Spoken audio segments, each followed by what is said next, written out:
Hello there, you delightful individuals, you happy-go-lucky scamps of humankind. How are we doing? How's it going? How's life treating you? It's been a weekend. It's been an old weekend and what have you. How you doing? How's things? Tell me all about it. How you doing, Sembar? Hello, Eris Ptolemy. Yes, I got the thing on Mad Chat. Oh God, did you know? Yeah, you subscribed. Did you know? Missed kind. Oh my lordy. Jenna Barwin, how you doing, you beautiful being, coming in for that 3 months. Oh my lord, now I need to find out where. Oh, it's here, it's here, it's here, it's here. It's alright, it's okay, it's alright. It's okay, I'm on it, I got it. I'm good, I got it. We're all good, we're all good. I should not scrap a name on the mirror vein.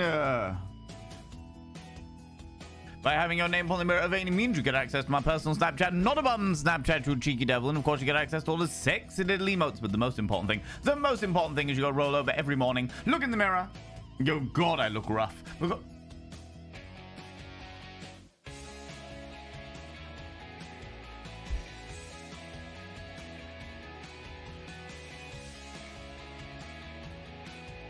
Who did that? Who did that? Your timing, Wanderer Gribble. You gotta roll over, look in the mirror, go, God, do I look rough, but God damn, do I make rough look good. Ooh, sexy, ooh, yes, meow, you know?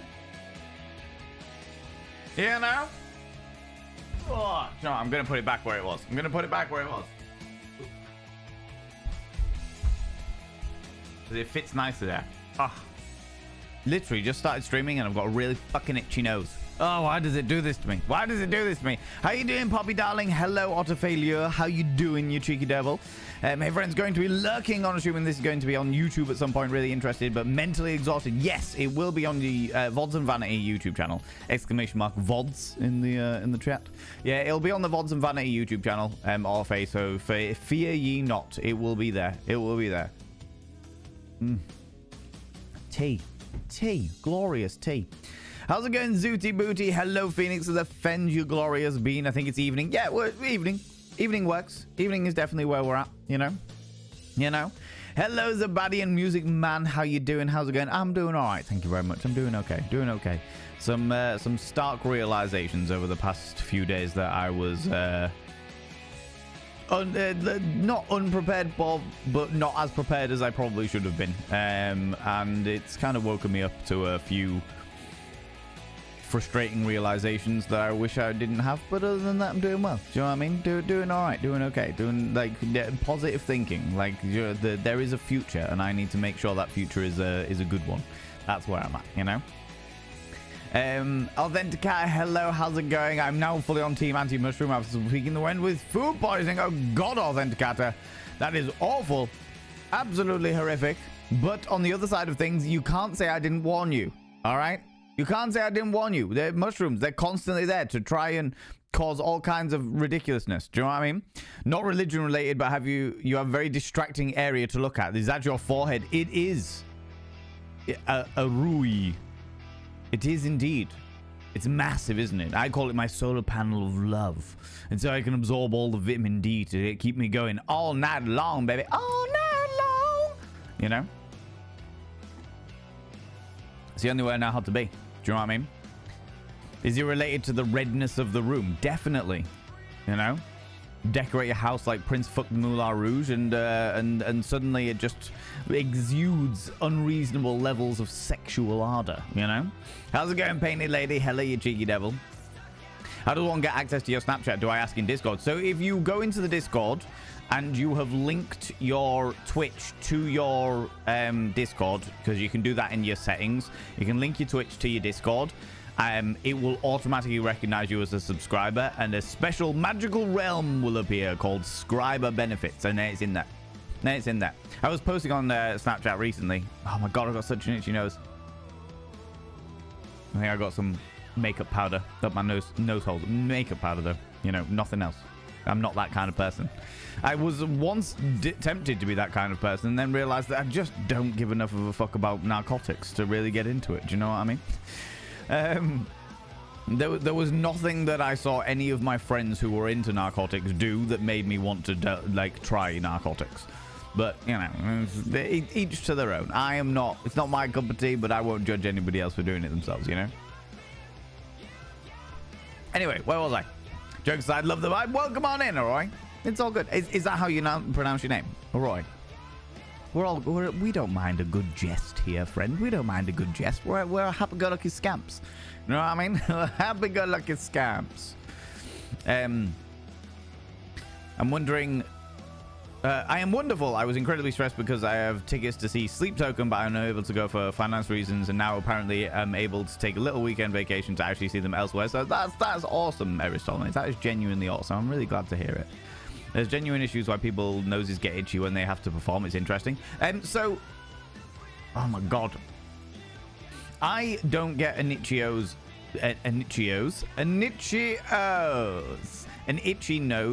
when I am on stage, but I do get it when I'm streaming. Nearly, I would say it's a good 90, given the fact that I've been streaming for fucking nearly 6 years now. Given the fact that I've been streaming for nearly 6 years, and I get it nearly every stream. I would say 99% of the streams that I have, I start with an itchy nose. And I think it's the lights. I think it's because the lights are so fucking bright. In order to get this beautiful hue of my face, the lights are so fucking bright that it's... Because there's a whole thing about like the science behind bright lights making people sneeze and stuff like that. And I think that's what it is. I think that's what it is. I've got an itchy nose because my bright lights are getting all up in my business. Do you know what I mean? Do you know what I mean? Getting work done from home, that's exactly where I do all of my work. Unless I'm going out and doing shows, and I did a show on the weekend, and it was fantastic.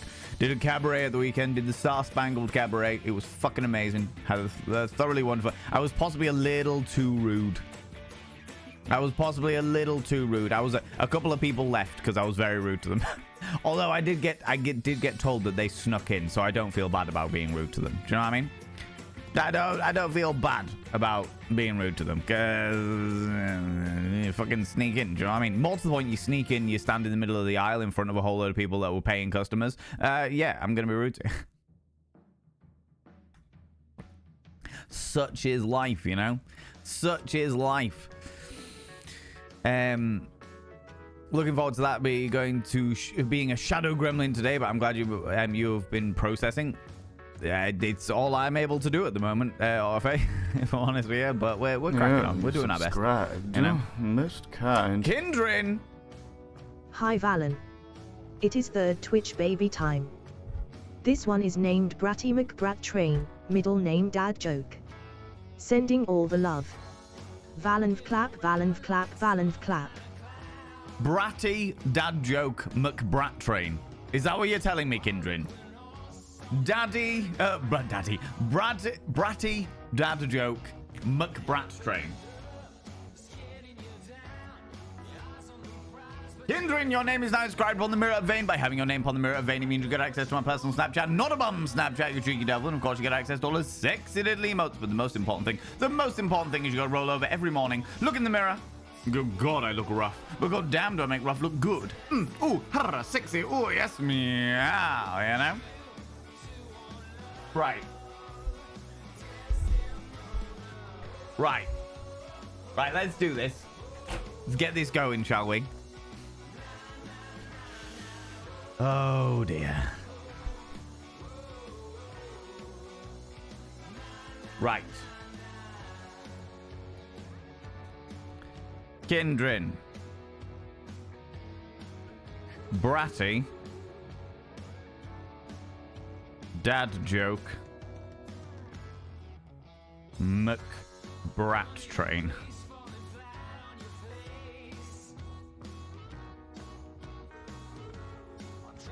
Our third Twitch baby.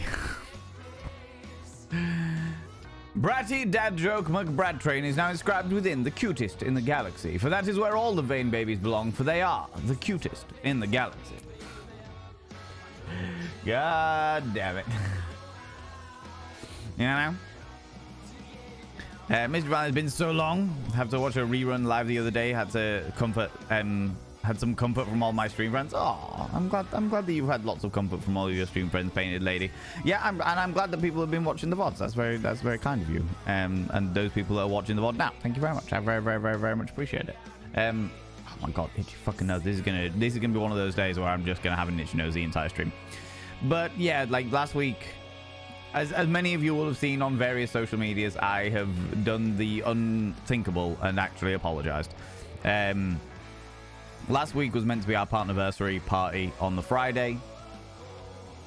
It's always been a massive thing. It's something we do. We did a partner party and then a partnerversary party. This was meant to be celebrating 2 years of me being a partner on Twitch, and stuff happened. Stuff happened, and I cancelled everything. Because I'd already postponed it once to change things around, so that because I was going away for Easter to be with my partner and her child. And yeah, I'm not going to go into it or what happened or what was going on, because in the nicest way possible, it's nobody else's business. But needless to say, it was enough for me to just not be okay. And many of you will have seen it. I put up a post on Discord. If you want to check that out, go check it out. Do what you need to do. I've got, Discord. If you're not on the Discord, it's also on Twitter and Threads. I just shared a screenshot of it all. It's just, there's been a lot of stuff going on. And I've been doing my absolute best to try and not run out of spoons. Because my very infinite supply of spoons, turns out, is quite finite when I look at it. It's quite finite. It's the way it works. You know? But as a result, it just means that we're not going to do one this year. Most kind. Speaking of spending time with my darling partner and her child, there she is. Hello, McSteffels. Hello, my darling. 38 months! 38 months on a 38-month streak. My beautiful darling. Thank you very much for coming in and using your Prime here, my love. I'll lean down and scribe your name on the mirror vein.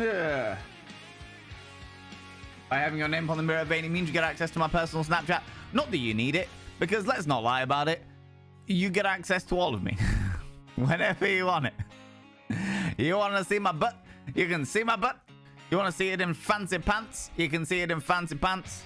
However you want it. Let's not even lie about it. I very much appreciate you coming in and continuing to choose to use your Prime here. You literally don't have to. You could literally get all of the benefits of everything anyway, but I appreciate it. But the most important thing, darling, is you got to roll over every morning, look in the mirror, and go, God, I look rough. But god damn, do I make rough look good. Ooh, sexy. Ooh, yes, me. Ah, you know?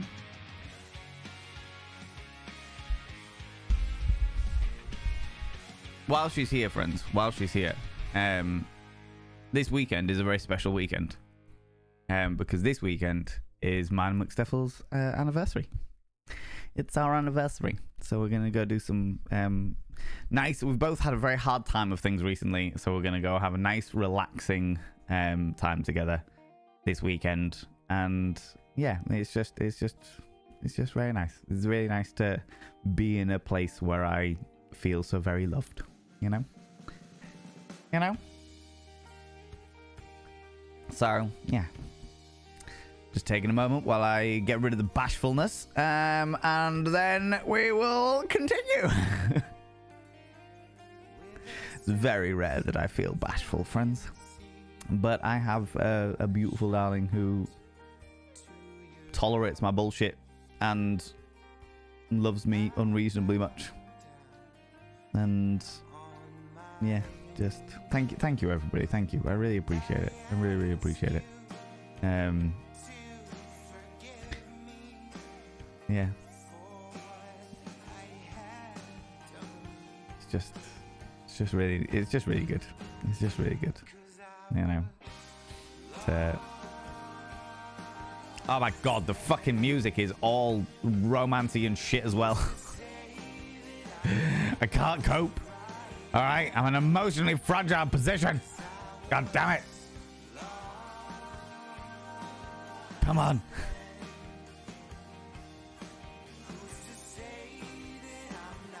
Oh my god, it's been a dick.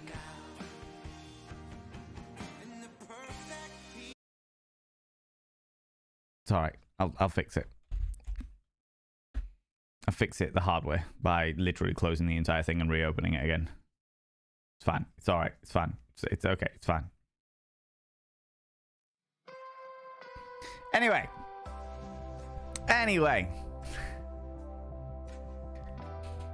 Do you know what, friends?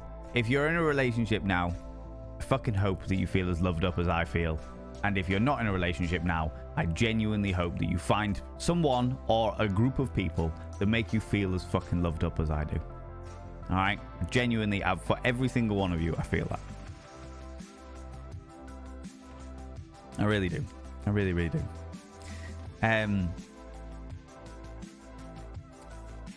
26 years in the... So, 3,026 years in the future, life will either be really good or really bad. It's 50-50. To be fair, Zabadian, it's just...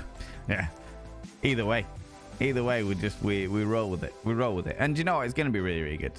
Or we'll all be dead. So, I mean, realistically speaking, we'll all be dead, so it won't matter anyway. So, you know, it'll be fun. Do you know what I mean? Stowy, how you doing? How's it going? You look dazzling, darling. Thank you very much. I appreciate it. I've put on the old cravat, looking very Vincent Price-esque. In fact, Stowy, 9 minutes ago, you claimed a cheeky kiss. Come here, cheeky devil. What do you like claiming cheeky kisses, you cheeky individual, you?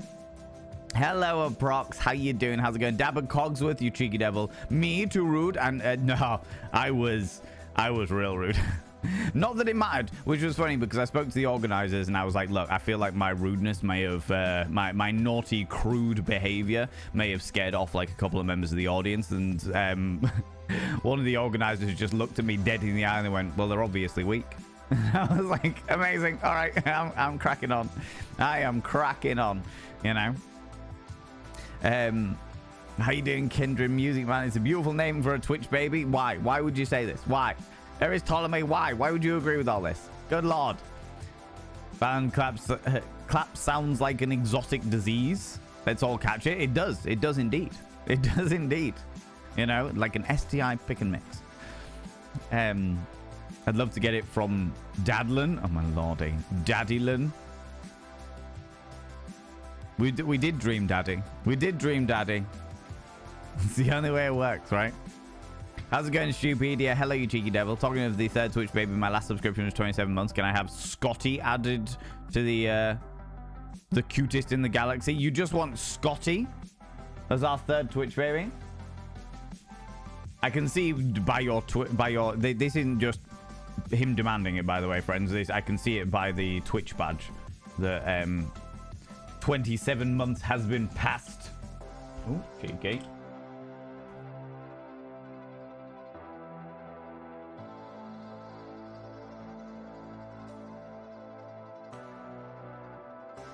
I can't believe it's been 27 months, Stupidity. That's outrageous. Scotty is now inscribed within the cutest in the galaxy, for that is where all the Vane babies belong, for they are the cutest in the galaxy. You know? You can still stream now, and that's all you can do. To be honest with you, Zabadi, and one of my biggest issues in life is just not is struggling to let go of things. And when I say that, I don't mean like emotional attachments and shit like that. I mean like missing things from the way things were pre-pandemic and being like, oh my god, I could go do all those things again and that's grand, but then being like, what is the cost of those things? Like, what would the sacrifice be? And then being like, no, I can't sacrifice those things, I refuse to sacrifice those things, whatever. Do you know what I mean? Like, it's that kind of shit. I'm very bad. I want to do all of the things all of the time, and I do not have the time, the energy, or the space, or the money to do all of the things all of the time. But that doesn't stop the fact that I want to do them. Do you know what I mean? I very much want to do all of them. I'm just that kind of person. This year is incredibly sincere.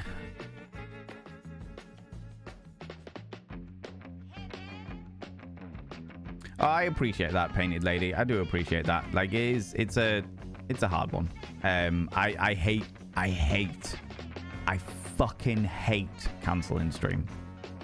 I absolutely fucking like canceling stream, canceling events, canceling even like appointments with people. Like if I've got a meeting with somebody or I've just arranged to meet up with somebody for a coffee or whatever, I fucking hate canceling. I really fucking hate doing it. So when I do it, it's because it's like I'm in a position where I am really struggling, or because like there's a situation I can't avoid. You know. How's it going, genre? How you doing? Ooh, you little stalker. Thank you very much for the follow, you cheeky devil. Don't like to call people out just in case they're lurking, but you're very, very welcome here. If I've got a delightful, if I've got a delightful modding, can I get a shout out for I am genre, please? Humpty Dumpty looking ass. No, ad. You said ad first. I'm gonna go with ad. I'm a Humpty Dumpty looking ad. Is that because you've been staring alluringly at my delightful egg-shaped head? And when I say egg-shaped, I definitely mean the fact that I've got a massive forehead. Is that what's going on here? Are you aroused? Is that what's happening? You're thinking, my God, that entire skull. You don't need lube with how frictionless that fucking forehead is, right? Is that what's going on? Is that what's happening?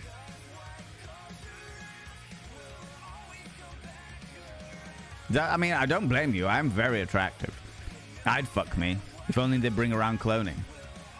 You know?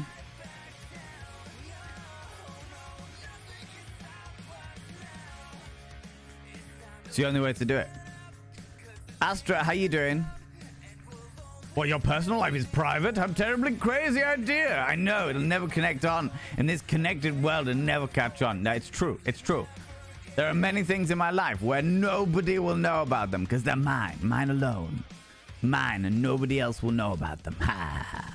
You know, burnout is real and a bitch. We're here for you. I'll think I appreciate that. It's the real terms that I'm having to come to at the moment, like coming to terms with the fact that the burnout that I'm feeling is not.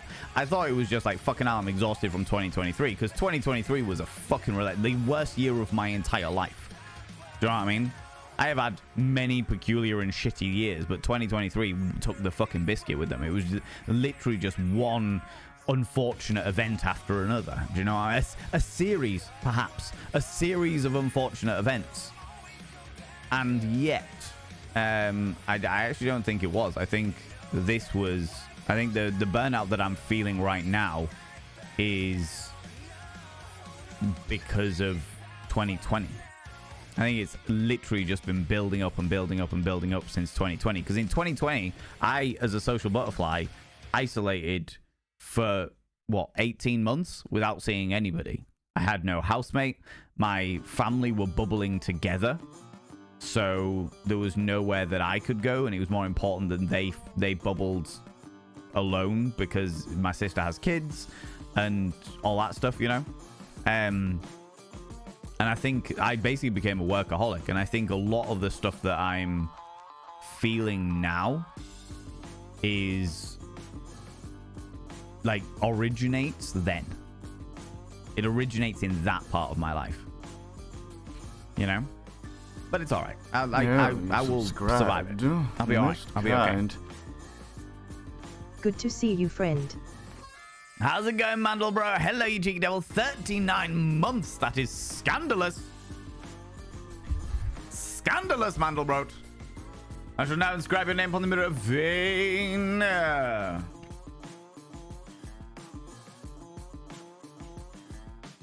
By having your name upon the mirror of vein, it means you get access to my personal Snapchat. Not a bum Snapchat, you cheeky devil. And of course, you get access to all the sexy little emotes. But the most important thing is you go roll over every morning, look in the mirror, go, God, I look rough. But god damn, do I make rough look good? Ooh, sexy. Ooh, yes, meow, you know? Last year was a series of unfortunate events. I hated when our uncle Count Olaf tried to steal all our money. I'm sorry to tell you, genre, but that wasn't your uncle. That was just me. That was just me. I am Count Olaf. Just like, well, hello. Ah, children. You there. Child. You know? And you recognize him somewhere. It's true. It's true. I'm just gonna grow up to be Count Olaf. There's no other chance for it. It's just me, you know? You know? Well, thank you very much, everybody, for indulging in my lovey-doveyness. You know? Kind. Hellkin coming in for the 11 months. Allow me to inscribe your name on the mirror vein. What is going on today? By having your name on the mirror vein, it means you get access to my personal Snapchat, not a bum Snapchat, you cheeky devil, and of course you get access to all the sexy little emotes. But the most important thing is you gotta roll over every morning, look in the mirror. Oh God, I look rough. But goddamn, do I make rough look good? Ooh, harra, sexy. Ooh, yes, meow. You know? You know? And thank you as well for all those people that are paid subscribers that haven't been gifted or using their Prime and stuff for helping me on my path towards a better Twitch split for things. I think it's next month that it all starts coming in. Oh my God, Luke is Bond. 37 Fridays till Christmas. Why would you tell me this, Luke? Why? Why would you tell me this? Why would you do that to me? Why would you do that to me? God damn it. Like the look today? Well, every single time we do a Mythical Mondays, we do one Mythical Monday a month, and we'll deep dive into the origin story of some description of monster. Today we're going to be looking at werewolves, and I always try to dress a little bit like Vincent Price. I can't help it. I like to dress a little bit like Vincent Price. Okay, you got to be ready. I am dreading to think, Luke. How's it going, Babbly? How you doing? 3 streaks away from 69. Oh my lordy. Oh my lord. Well, I hope that you don't miss one then, Eris. Do you know what Eris told me? I'm actually gonna do like a random stream at a random time that'll literally last 10 minutes just to ruin everyone's streaks.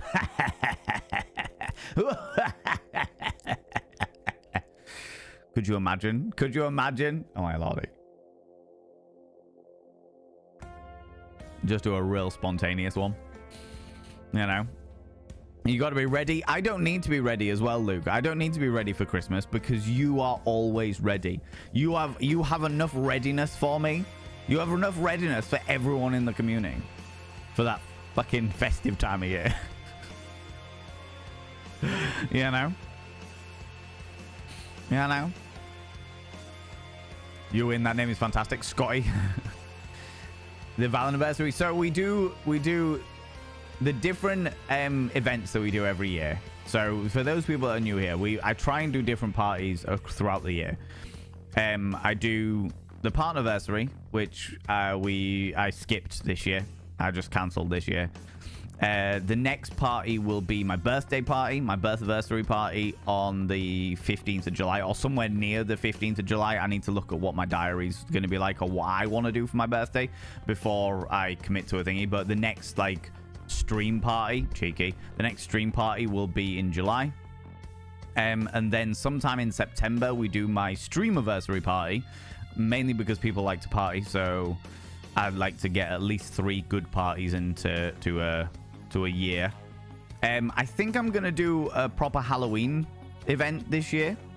It depends on what I can manage and stuff like that, but I think I'm gonna do a proper Halloween event this year. And then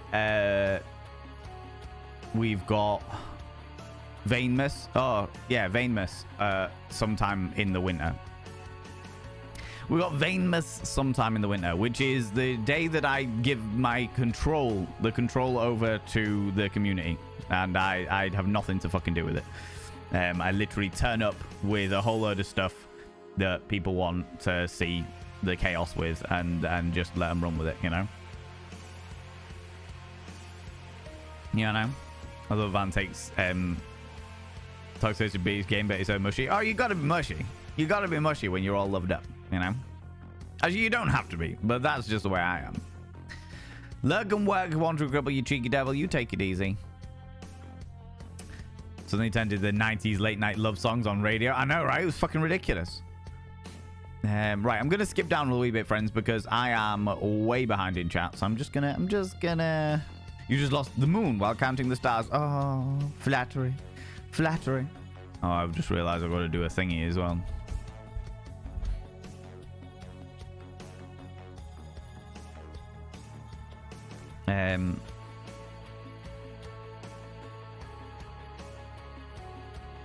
Van Vane for Olaf 2024. I would make a fucking great. A fucking great. Count Olaf. Not even a lie. 2020, I read an article on the Lancet about certain disease in January that went to sleep for 3 days straight. It was not fun. Oh, flying broom. Yeah. I got hit with it a couple of times, and it wasn't too bad for me. I actually got it much worse. Saying that, I was about to say I got really, really ill in like 2019. So maybe I got it early and I didn't even realize it, you know? Hang on, if there's children here, please leave. It's an 18 plus. That is very, very true. That is very, very true. My impersonation of Count Olaf was usurped by me talking about children.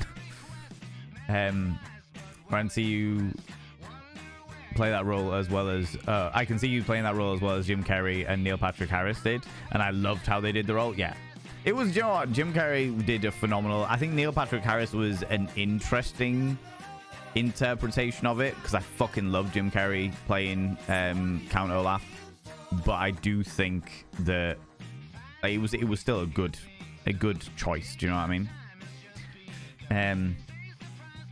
Very tired after a day of shopping. My holiday's coming up soon. Ooh, are you going somewhere nice, or are you going to have a staycation, as they say? A staycation. Bah humbug indeed. Doing all right, thank you very much, Bubbly. Cracking on, pushing forward, doing what I need to do to keep moving forward, because that's the way my life goes, you know?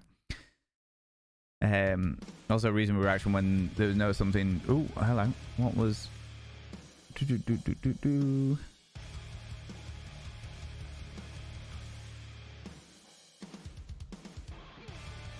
Oh, you call that depression? Yep. Reasonable reaction when you know that something truly horrible is going to happen in a couple of months, and everyone thinking that it's just insane people talking, even really early on. Most people didn't know what was happening in China. Yeah, it's true. And the way that, like, do you know what? I'm not going to get into it. I'm not going to get into it, Flaming Broom. Let's step away from all the COVID talk, because I could literally go off on one. So I'm just going to not. I'm just going to not. We'll step away from that. It's all fun and dandy. But yeah, and also, friends, just because... like, you don't have depression doesn't mean that you aren't able to have depressive episodes. I do not have depression. By any stretch of the imagination, depression is a clinical disease that is quite fucking debilitating for an absolutely colossal amount of people across the world. I am not one of those people. However, I have had in my past depressive episodes, you know, where I have a small period of time, usually few and far between, which I'm very lucky about, where things just get a little too much. Do you know what I mean? Things just get a little too much. Very recently, in the past few days, I have suffered from depressive episodes where I'm just like, do you know what? Fuck everything. Fuck everything and the horse it rode in on and its mother and anything related to it. I'm going to sit in bed and watch shitty animes. Do you know what I mean? And there is a difference. There is a difference. And one doesn't... just because you have one doesn't mean that you aren't allowed the other.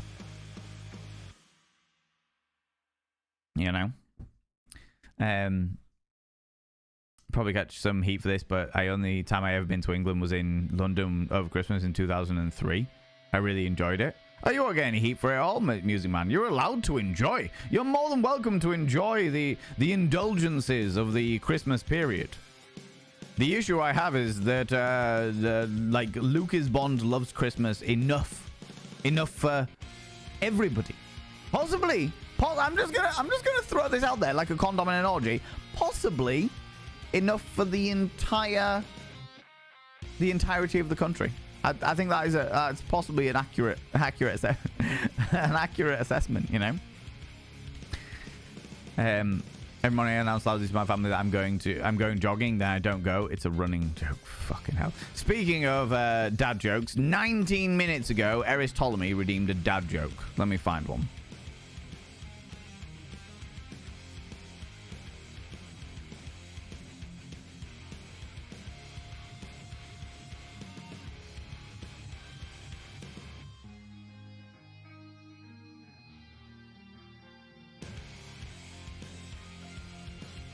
How's it going, Mitsuki? How you doing, you beautiful bean? How's it going, Jazzagal?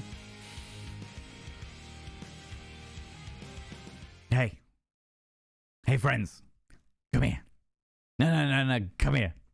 No, no, no, no. Come here, come here. Too close.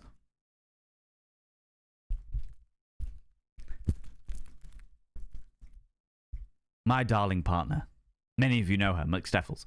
My darling partner asked me to go to the shop to pick up 6 cans of Sprite. However, I was really silly and I picked 7 Up. Oh, oh, oh, oh, oh, oh.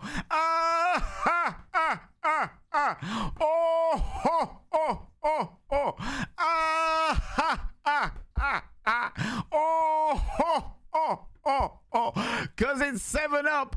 It's like Sprite, the lemon and lime drink, but their competition is 7 Up. So you picked up Sprite, but then it was 7 Up.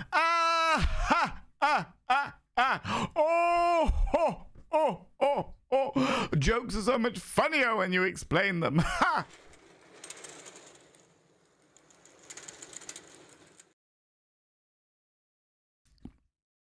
Thanks, Eris. Thank you for that. Thanks. Exactly, Mizuki. Exactly. How you doing, Mizuki? How's it going, you beautiful bean?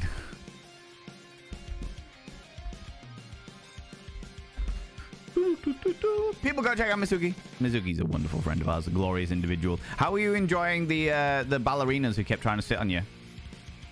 I have no idea what the fucking game was, but I was lurking it, and I was just like, I am not... This seems like one of the games that I would play, that you're not allowed to play on Twitch. Like, one of those games. I play a lot of X-rated games, and that, though, the game that Mizuki was playing, I was like... Some sus shit going on here, right, friends? Sus shit going on here, you know?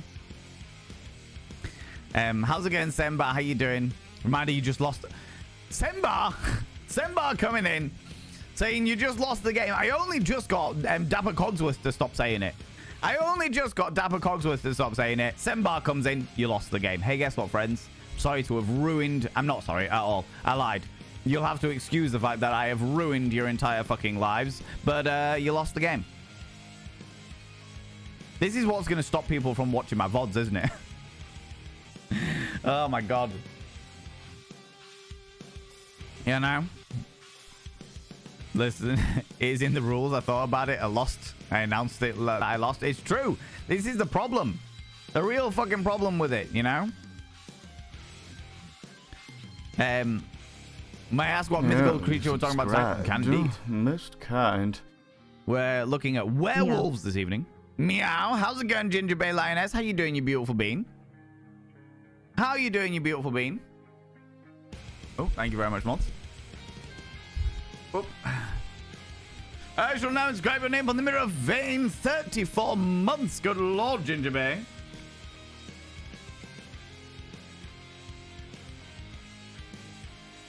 By having your name on the mirror of vein, it means you get access to my personal Snapchat. Not a bum Snapchat, you cheeky devil. And of course, you get access to all the sexy little emotes. But the most important thing is you got to roll over every morning, look in the mirror, go, God, I look rough. But go down to make rough look good. Ooh, sexy. Ooh, yes, meow. You know? You know? How's it going, Finley? How's it going, Shade Secrets? Hello, you cheeky devil. Watching my phone. My battery is 69%. Nice. Nice. Ooh. Just balance the mirror a little bit better. It's all good. Twarog, how you doing? I support Arsenal. I have the right to be depressed. I was about to say, I am not into football at all. My partner's child, McSteffels' son, is well into football. I am into football because he is into football. And he keeps trying to teach me about all of these, like, different teams and who's good and who's... And I'm just like, I have got no idea what you're talking about. And I'm like, oh, all right, okay, yeah. All right, yeah. Whoa, yeah, go sports ball. I got no fucking clue. But I try to be enthusiastic in order to keep him being enthusiastic. Because there's nothing quite like kids being super enthusiastic. Especially like a child who gets very... Like, he doesn't have many, like, absolute passions. He has a lot of things that he likes to do. Like, he's got ADHD. He's a fucking great kid. He's genuinely a fucking awesome kid. but he bounces between things as everybody here who is neurodiverse, especially if you've got ADHD, you know full well you bounce between like hobbies, you bounce between your bits and pieces. The only one that he has never bounced between, like from or bounced away from, is football. So I'm like, all right, like if this is your one true hyper focus, the thing that you are absolutely 200% dedicated to, it's not my cup of tea, but I will be there to support you no matter what. You fucking go, kid. I will run with it, and I will run alongside you. I won't fucking understand it, but I will run. I will be right there, holding up a big plaque saying, go sports ball. I will be right there. Do you know what I mean? And afterwards, I'll copy all of your reactions, and then you can explain what actually happened. Wow. Referee. You know?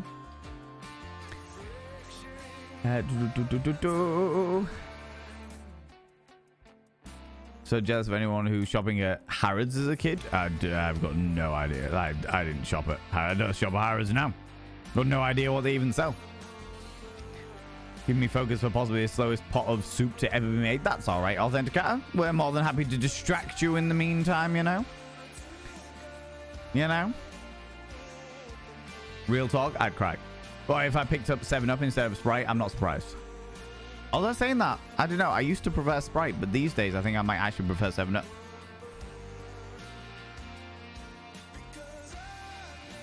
There it is. There's the sneeze. I felt it coming.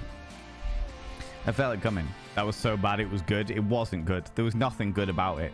It was cringeworthy is what it was. You know? It's a game. Elisa, so much fun, but so frustrating at times. I didn't expect to be stepped on by 8-foot ballerinas, though. Or sitting on my face. Are you sure this is a game that's allowed on Twitch? Are you sure this isn't one that should be in my questionable game emporium? No. I recently ran an ultimate marathon in northern Sweden. I realized I'd gone way off course as soon as I'd crossed the finish line. Oh, Stupedia. You upset me deep in my soul. Deep in my soul. Alright. I'm alright for being hormonal. That's alright. That's okay. You're more than welcome to be hormonal. Part of the process of life, you know. You know. Barely understand basketball. Soccer is completely beyond me. Yeah, I got no fucking clue. But I definitely love to watch two great teams play, and something that I'll always be in for. I think that's the reason. Like, if there's a choice of like football matches, I would much rather watch the women play, because I have watched, like, my friends are into football, and so I've definitely been in the pub while they're watching the football, you know. And I do find that the men's matches are far more dramatic. There's a lot more drama, a lot more pissing and moaning, a lot more people getting outraged for no fucking reason, a lot more like very, very fickle, toxic masculinity, you know. And yet when you watch the women play football, they just get up and get on with it. Like, I don't understand the fucking game. I understand it to a certain degree because I played it as a child. But, like, I don't understand it. But the girls, the women's football, they just get on with it. Somebody tackles you, it's a bad tackle, you fall over, you get back up, you crack on with it, you know? As opposed to being like, no, referee, they did this, oh, big boy did it and ran away. Do you know what I mean? It's just like, all right. As a football fan, I can 100% agree with that. Yeah, I just like I don't know whether it's because of the fact that the women have been so oppressed in the sport for so many fucking generations that there's sort of like an underlying current of the fact that they've got something to prove, or whether it's just because of the fact that they're just like, do you know what? We haven't got the fucking time for this shit. Let's just get on with it. And I'm just like, do you know what? Yeah, entirely fucking fair. Entirely fucking fair. It's a more entertaining sport when people aren't pissing and moaning. You know? How's it going, Elizana? How you doing? As women have been doing it for millennia. Oh, yeah. I was about to say, like, human beings have been playing some form of sport for millennia, especially like football and stuff like that, whether it be soccer, rugby, football, American football, whatever. Like, they've all got common sort of origins, and there was no gender divide. It was just humans. Humans played sport. Done. And then, of course, toxic patriarchy. That happens, you know. Last I was diagnosed with ADHD, lots of things are making sense now. That's fair. I'm pretty much, I haven't like had a diagnosis, but I'm pretty accurate that it's pretty accurate to say that there's a very good chance I've got some description of ADHD in my system, just the way I think. Obviously, McSteffels has a son who has been diagnosed with it, and he's like seeing a lot of the recurring things, just being like, yeah, that's one of McSteffels' favorite phrases. Oh, I don't have ADHD, as I literally enact classic ADHD behavior, you know. How's it going, JB? How's it going? Bob Dreams. Hello, you cheeky devil. Did you watch Ted Lasso? I don't like sports ball, but I love that show. No, the name rings very vague bells, but I can't say it's like I don't really do sports. If I can get away with it, I would avoid sports in every way, shape, and form. But here's what it is. Oh, ladies and gentlemen, and all genders outside and in between, delve deep into your pits of popcorn and throw them at the raiders. Throw them at these cheeky devils. Look at these people coming in here. I mean, really, could you even imagine who do they think they are? The absolute audacity, I tell you. The absolute audacity. It's Miss Coco Bay. How you doing, Miss Coco Bay? How's it going?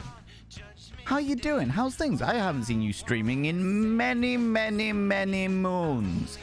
I'm glad that you're back. What were you up to today? Tell us all about it. Friends, if you're new here, 2 things you need to know about this channel. 1, you're not allowed to apologize. I know that I apologized recently, but that's not the point. I am a hypocrite, and I'm okay with this, all right? Instead of saying sorry, try saying thank you. Instead of saying sorry, I'm late, say thanks for waiting. Instead of saying sorry, I'm such a burden, say thanks for being there for me. It'll make you a much more positive individual. Disney Dreamlight Valley. What is that? What is Disney Dreamlight Valley? Tell me about it. What is it? What is this? So it was just a test stream to see how it went. Oh, right, cool. Well, you're planning on getting back into it. Is that the plan? Friends, Miss Coco Bay joined this community many moons ago, and was a streamer for a while, and then took some time off, and evidently seems to be getting back into it, which is very, very cool. So please go check them out. Go give them a cheeky little follow. Go do the thing, you know. What was the other thing? Oh, 2. If you're under the age of 18, on the off chance you're under the age of 18, then I have to ask you to leave, because I am a colossal filth wizard, and I don't want to be corrupting the ears of the young. It's not what I'm about. No, you cheeky devil. Dreamlight Valley is pretty great farming town building game. Okay, how's it going, Alpaca Lunchu? How you doing? You love Disney Dreamlight Valley, yeah? People used to be trampled to death on football because people took things way too seriously. The solution was to take fences off, so now they just run to field and start fighting there sometimes. Oh, flying broom. Yeah, the absolute worst thing about any sport is hooliganism. People getting way too bent out of shape about a game. Your parents are away in Mallorca, so you have time to relax. That's amazing news, Miss Coco Bay. That's really, really good news. And thank you very much for bringing your people over. It means a lot to me. It does mean a lot to me, you know? Ladies and gentlemen, all genders outside and in between, Double Dot has redeemed a Praise the Mods. Could you do me a massive favor and throw out some mod loves in the channel? You can use any kind of mod loves from any kind of channel. You can use any kind of love hearts from any kind of channel. Say a massive thank you to those wonderful moderators. Mods, thank you so much for all you do. Thanks so much for being here. Thanks so much for all you do in and out of stream. For me, behind the scenes, and for the community in the Discord, it means a hell of a lot. You literally give up your time to pander to my absolute bullshit, you know? Also, Alpaca Lunchu, come here, cheeky devil.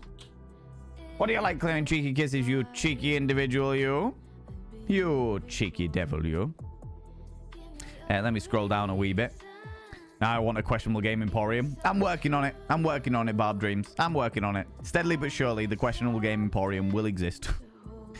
It's a slow growth thing because I don't want to overtax myself. I don't want to like burn out because I'm doing too many things, which is a thing that I am really bad at doing. I have a really bad habit of pushing myself in too many directions too quickly. And I'm trying to not do that, but it's on the horizon. It's on the horizon, you know?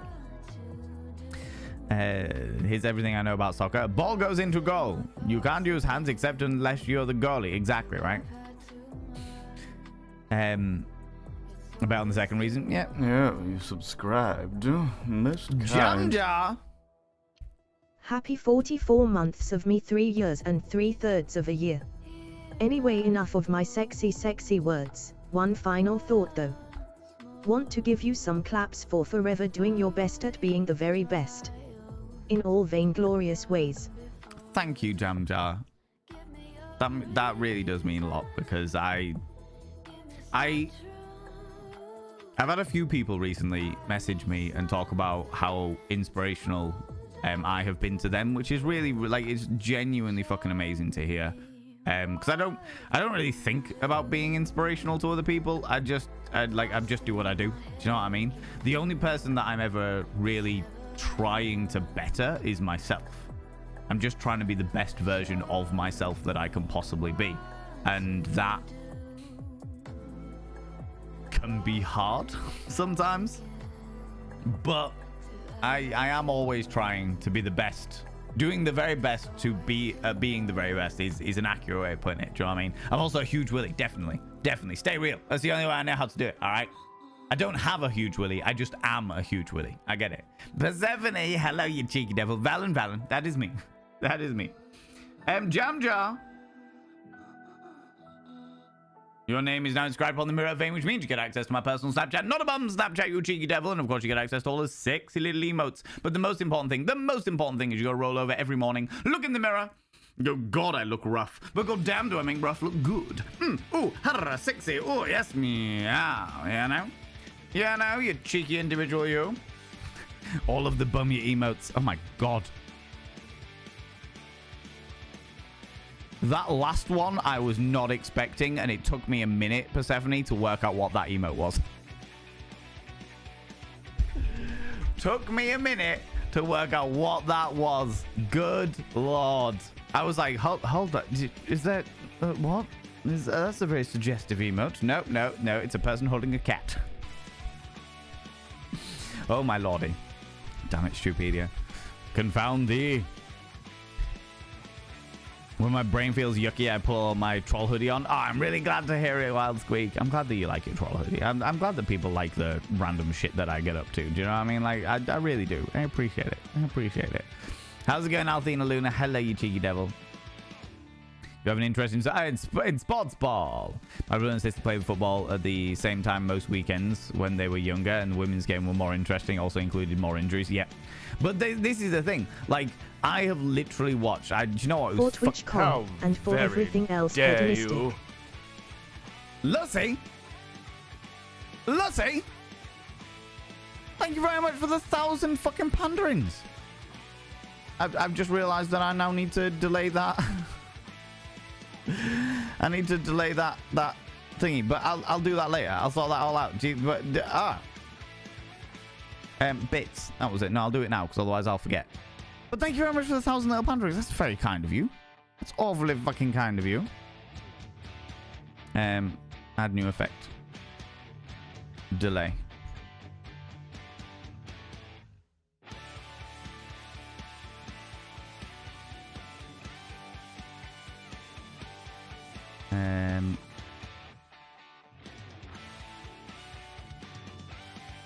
Oh, wait, 2 seconds.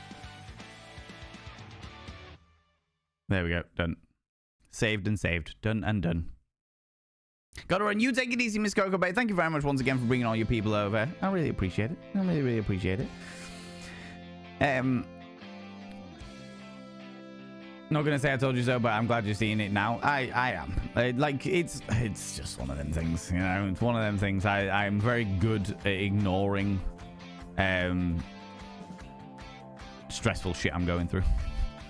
Just I'm ignoring the effects of it, not necessarily it itself, you know. Tried streaming Skyrim, but the game broke, so I gave up. That's really shit. That's really shit. People used to be trampled to... Yeah, we were just literally just talking about that, yeah.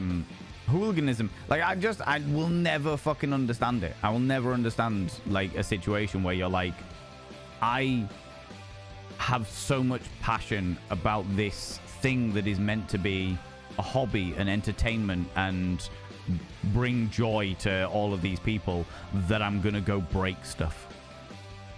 I'm just never fucking gonna get it.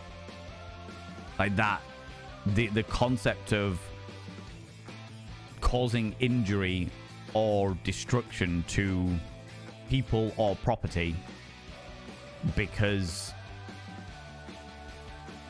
an idle game you just feel so unbelievably passionate about. It's just like, stop being a dickhead. And I'm really, really glad. I have to say, within my lifetime, I am genuinely very glad that the football associations and stuff, and other sports associations, but it's definitely the worst with football, have taken that into consideration and are actually like lifetime banning people. They're like, you are a hooligan, you are forever banned from being in this stadium. Like, literally perma-banning them from the fucking sport that they feel so passionately about. Just like, yeah, get the fuck out. You don't deserve to be around here. Fuck you. You know? You're a guy? It's mad scary. You plant. I know. What can I say? All that time you've been inappropriately touching yourself and you've been like, my God, this beautiful, beautiful woman that looks vaguely like Vincent Price. My God, it's a man. What gave it away? Was it the massive forehead? Was it the tiny little lip beard? Was it the fact that I have a spindly goblin cock? Who knows? Who knows? We're not sure, but we're running with it. Well, shucks. Oh, you're donating. Stupedia is being cheeky far devil. too kind. Confound them. Stupedia, you cheeky devil.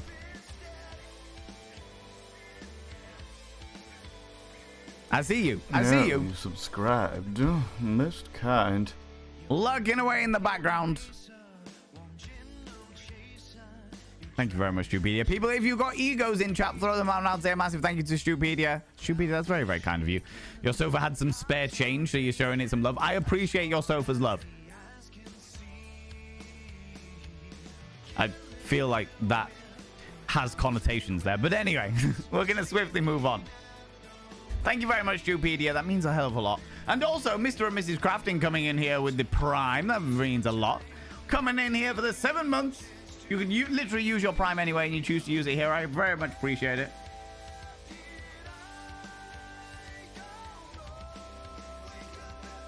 By having your name on the mirror painting means you get access to my personal Snapchat. Not a bum Snapchat, you cheeky devil. You subscribed. Oh, my lordy, and Hurricane. Most kind. Coming in for the 43 months. Both of you have been inscribed upon the mirror vein. By having your name upon the mirror vein, it means you get access to my personal Snapchat. Not a bum Snapchat, you cheeky devil. And of course, you get access to all the sexy little emotes. But the most important thing is you got to roll over every morning, look in the mirror, go, God, I look rough. But goddamn, do I make rough look good? Ooh, sexy. Ooh, yes, meow. You know? It's the only way to do it.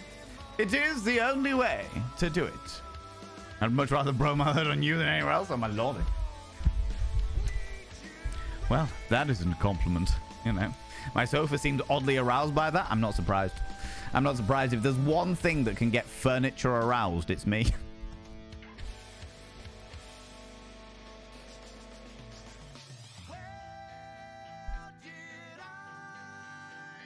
This was exactly what my my show was like on Saturday.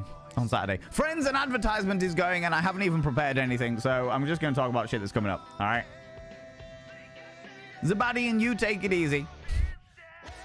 You take it easy. You have a wonderful, wonderful evening. I hope that whatever it is that you're doing with the rest of your evening, if it's sleep, I hope that sleep finds you quickly. If you've got other bits and pieces going on, I appreciate you. Thanks very much for stopping by. Thanks very much for stopping by. What are you doing with the Chesterfields, Valen? Look, sometimes, Persephone, they come over, they give me a Chesterfield wink, which is part of it opens surreptitiously. And I just what can I say? Like, you know, we get down to a real good polish session, you know, real good polish session. Well, you better not be doing that to our Chesterfields. Look, if the Chesterfield is consenting, I am there. I am all over it. Spraying my varnish all over the place. Valen's varnish, best in the world.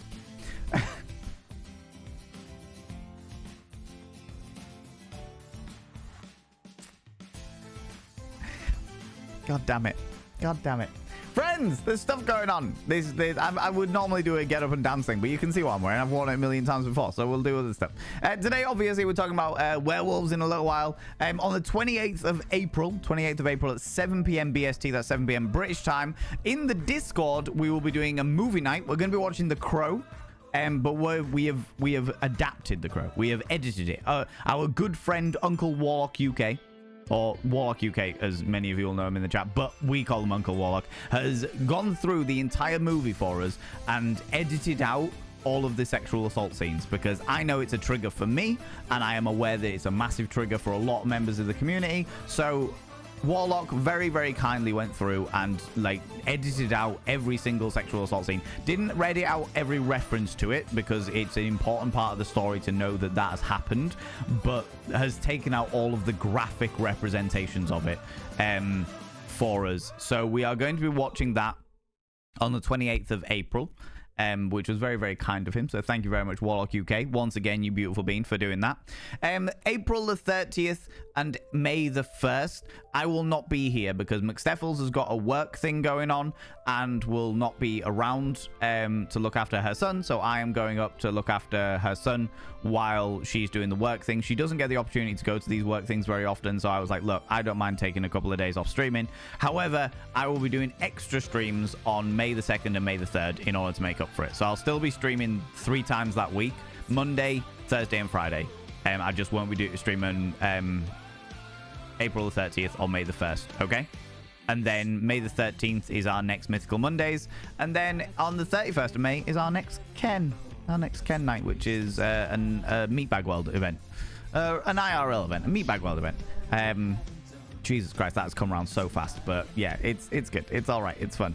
I'm excited about it again. I was feeling a bit unsure about the live events and stuff for a while because I don't know. I've just been very, very confused in my own brain pan for a significant period of time. However, after being back on stage on Saturday and being an absolute filth wizard of a host, I feel good again. I feel good about getting back and doing Ken. I'm really excited about doing it.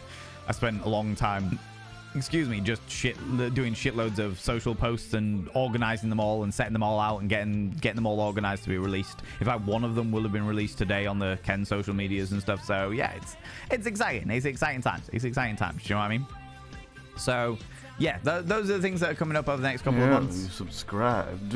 Most kind. Jazzagal coming in with a prime as well, you cheeky devil. I shall now inscribe a name upon the mirror of Vane. Subscribed. Most and Calandra for the 18 months. I am alive. You are alive, Calandra, and that makes me very, very happy. I hope that things haven't been too stressful. I know that you've had a lot going on in your life at the moment. I hope you're doing all right. But also, Calandra, that's 18 months. That's our second Twitch baby. What are we going to call it? Jazzagal and Calandra. Both of your names have been inscribed upon the mirror of Vane, which means you get access to my personal Snapchat. Not a bum Snapchat, you cheeky devil. And of course, you get access to all the sexy little emotes. But the most important thing is you got to roll over every morning, look in the mirror. Oh, God, I look rough. But God damn, do I make rough look good. Ooh, harra, sexy. Ooh, yes, meow. You know? Whoop. There we go. All done and done. Right, I'm going to try and whip down a wee bit, friends, because I am once again a million miles behind. I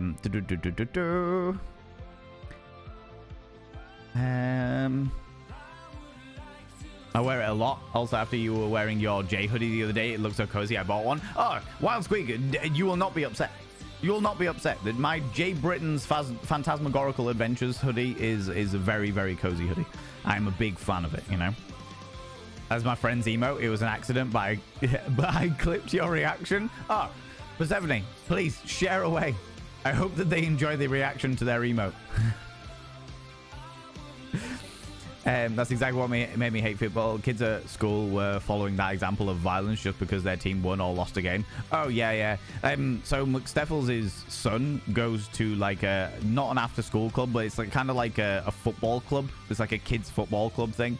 And you can see that there's kids there that are really fucking good at football. Kids there that are not good at football, but quite good at like teamwork and stuff like that. And then the cunts. And I'm going to say that. I am not afraid to fucking call children cunts, because at the end of the day, their behavior that has been 100% like sculpted by their cunty parents, 100% sculpted by their cunty parents, are just bastards. Absolute fucking bastards.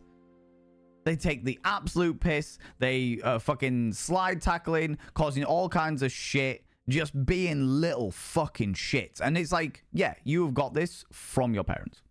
You've got this from whoever it is in your family that's an extremely passionate person about football to the point of hooliganism. Just don't be little cunts. You know what I mean? I don't use that word very often, but I feel very passionately about it. Do you know what I mean? Second baby name is Ren. Yeah, not a problem, Calandric. Not a problem. Vaguely like Vincent Price calling me gagged. All I need is a pencil mustache. Let's see. All I need is a pencil mustache, and I'm there. Do you know what I mean?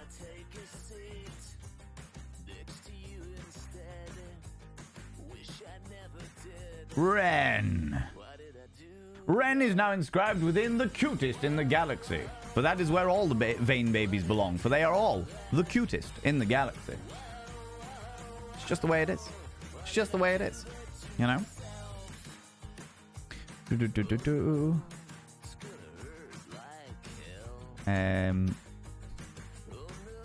Spindy Goblin Cock, aka the Party Horn Special. Yeah.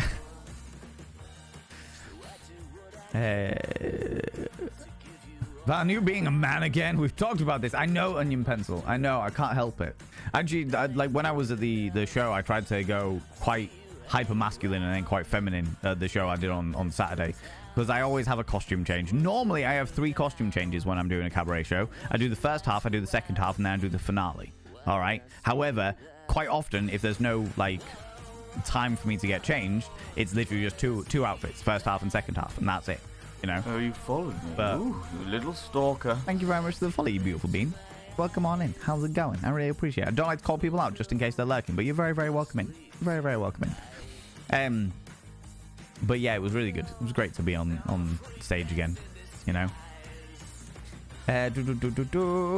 Right, I'm catching up. Want that on a t-shirt? What, that I fuck Chesterfields? A bit IKEA with you, Valen, is a fun experience. I mean, as long as you're okay with being, you know, permanently banned from IKEAs, it's fun. It's okay. Yeah, you know? you subscribed. Oh my lordy, what is happening today? Joey Drawings! Hello, darlings. I've missed you all. Hello, darling, you cheeky devil. Darling. Welcome back on in, Joey. You'll now inscribe your name on the mirror vein. By having your name on the mirror vein, it means you get access to my personal Snapchat. Not a bum Snapchat, you cheeky devil. And of course, you get access to all the sexy little emotes. But the most important thing is you gotta roll over every morning, look in the mirror, and go, God, I look rough. But god damn, do I make rough look good. Ooh, sexy. Ooh, yes, meow. You know? You know? You cheeky devil, you. Ooh, let me just have a look at these.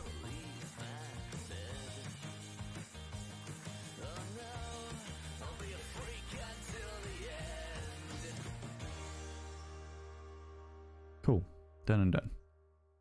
Done and done. All fine and dandy. So excited coming to Ken Wild Squeak, yeah? I'll be bothering Astacon for his birthday again in May, but I don't think I can stretch the vacay out long enough to get Ken. That's alright, that's okay. That's alright, there will be other times. Ooh, you little stalker. I'm thank you very much for the follow, you beautiful being. I don't like to call people out just in case they're lurking, but you're very, very welcome here. It's always very, very much appreciated. You're welcome to lurk away if you'd like to.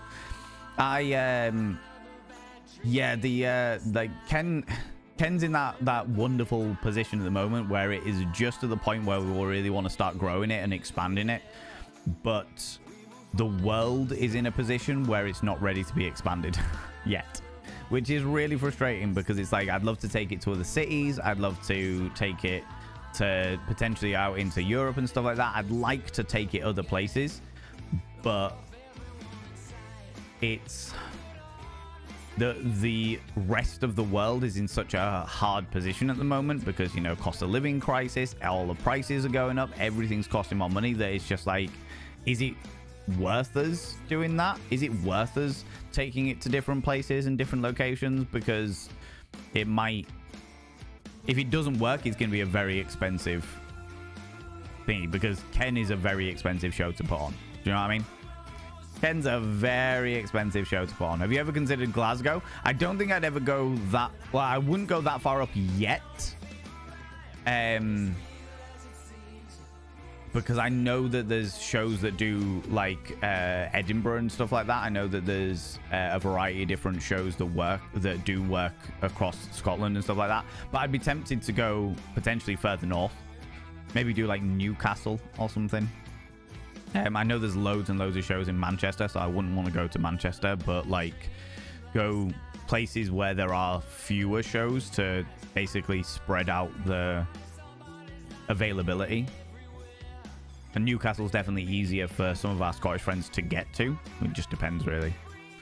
But I'm not saying, like, I am never going to turn around and say that it's impossible for us to take it places, but I am going to say that we've just got to be really careful about where we take it. Because, like I said, it all comes down to money at the end of the day. It's about making sure that there is enough... We have enough of a reputation going out there that people actually pay attention to us and what have you. And do you know what, friends, if you don't already, let me get the Ken Instagram, and then if you don't already and you are interested in the event or what have you, then or you just want to support me in some of my other endeavors, then please go and check out the Ken Instagram, give it a follow, and we'll be able to keep you up to date with what is going on with that as well. We're also hoping to work Pride this year as well, which is another massive door that we could open, because if we can end up doing more Pride stuff, then across June and July I could just send out Ken shows to various different places to help do the adult side of Pride. Do you know what I mean? The sexy side of Pride. So yeah, there's a lot of scope for it, but it's about what is actually feasible when companies and individuals are all tightening their purse strings, you know? And no fucking shade on them, because the world is pretty fucking shit at the moment. You know? You know. It's been too long since I've seen your face. Oh, Finley, you tricky devil. Thank you very much. It's been too long since I've seen you. I haven't even met a Prox yet. I've known Prox the longest. But yeah, I need to go get out that way. I'm hoping to spend a bit more time out that way with TwitchCon and stuff, but there's still many things that need sorting out there. But hectic life and anxiety could never. One day for sure, though. That's all right, JB. Life has always got to come first. I will always say it. Life has always got to come first. Do you know what I mean? Cardiff? I don't know about...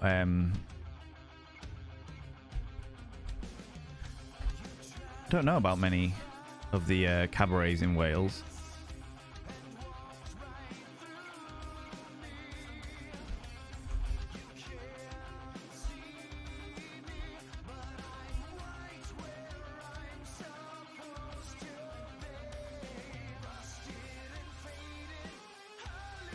There's a few. There's a few cabarets and a few fetish nights and stuff.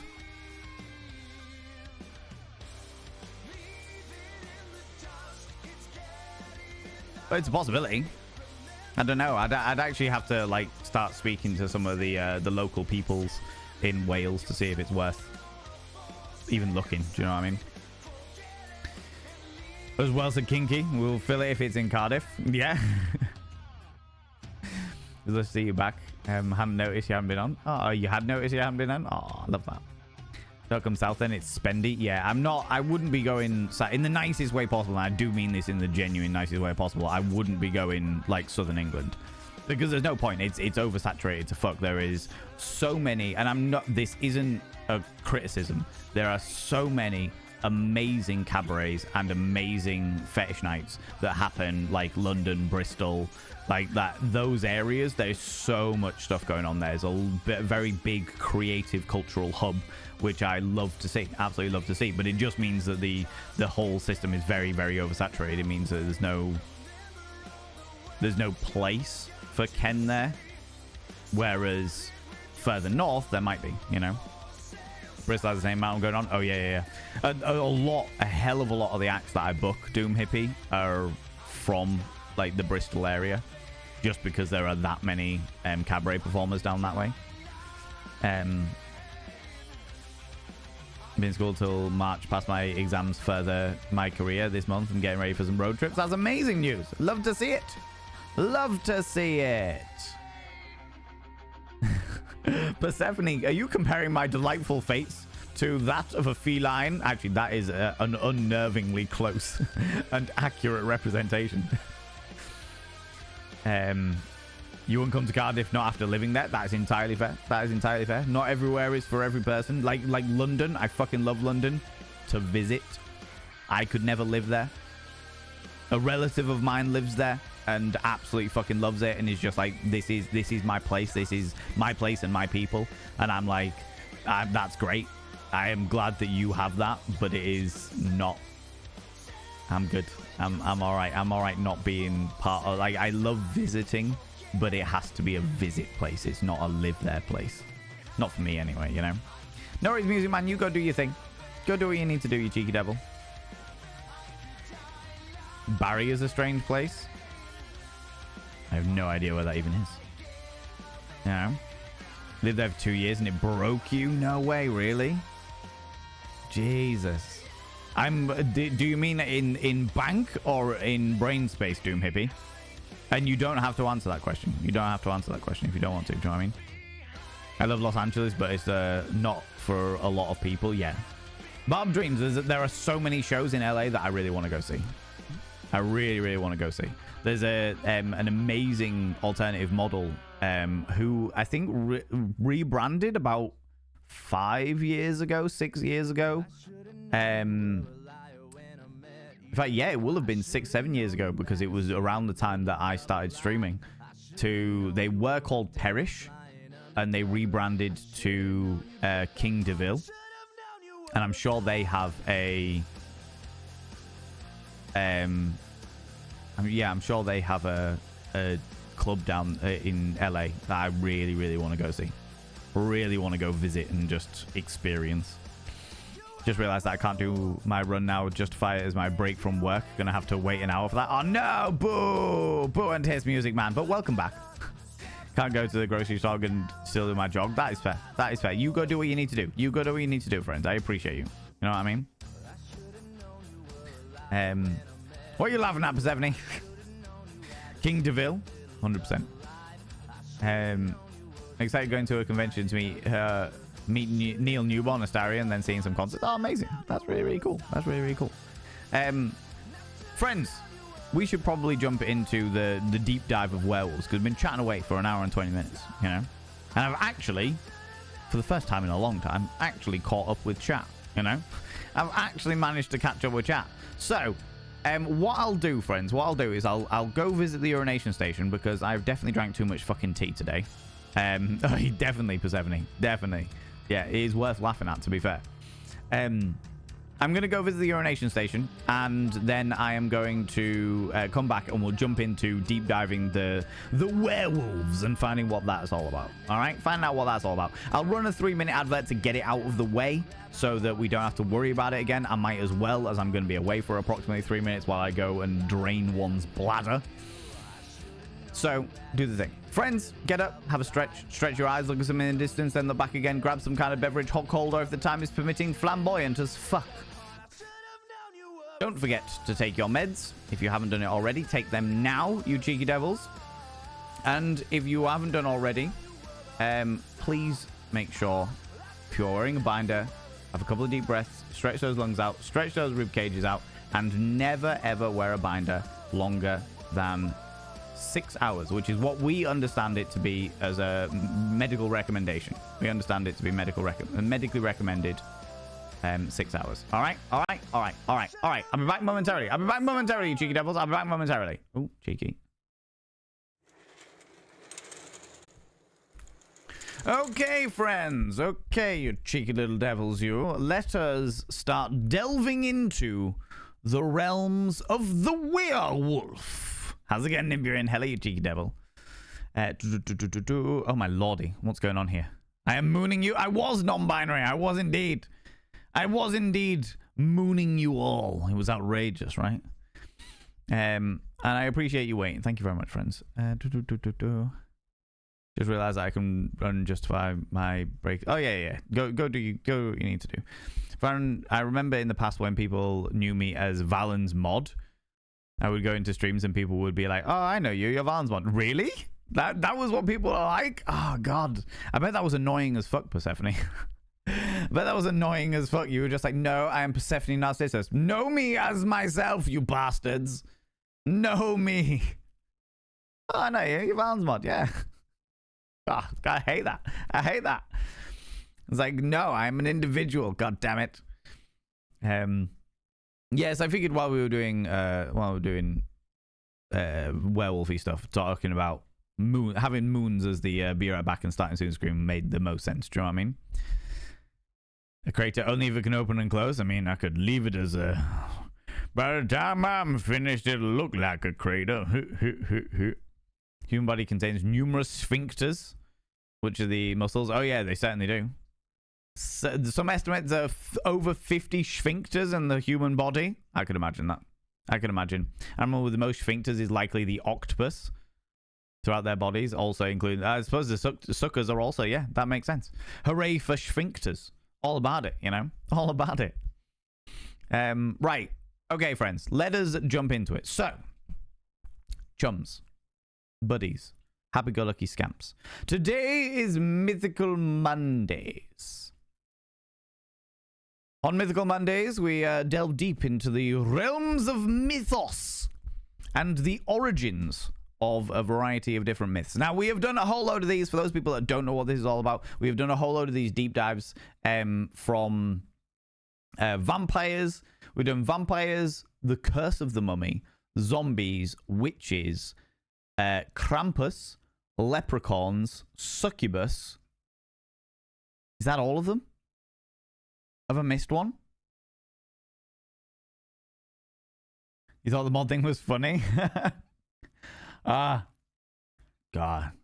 That would drive me up the wall. Honestly, drive me up the wall. Oh, thank you very much, Nibrin, for the throwing the YouTubes out there. Incubus. No, we haven't done Incubus yet. We touched on Incubus because the Succubus mythos and the Incubus mythos cross over. And they are all available on the VODs and Vanity YouTube channel. Exclamation mark VODs in chat will give you the VODs of Vanity YouTube channel.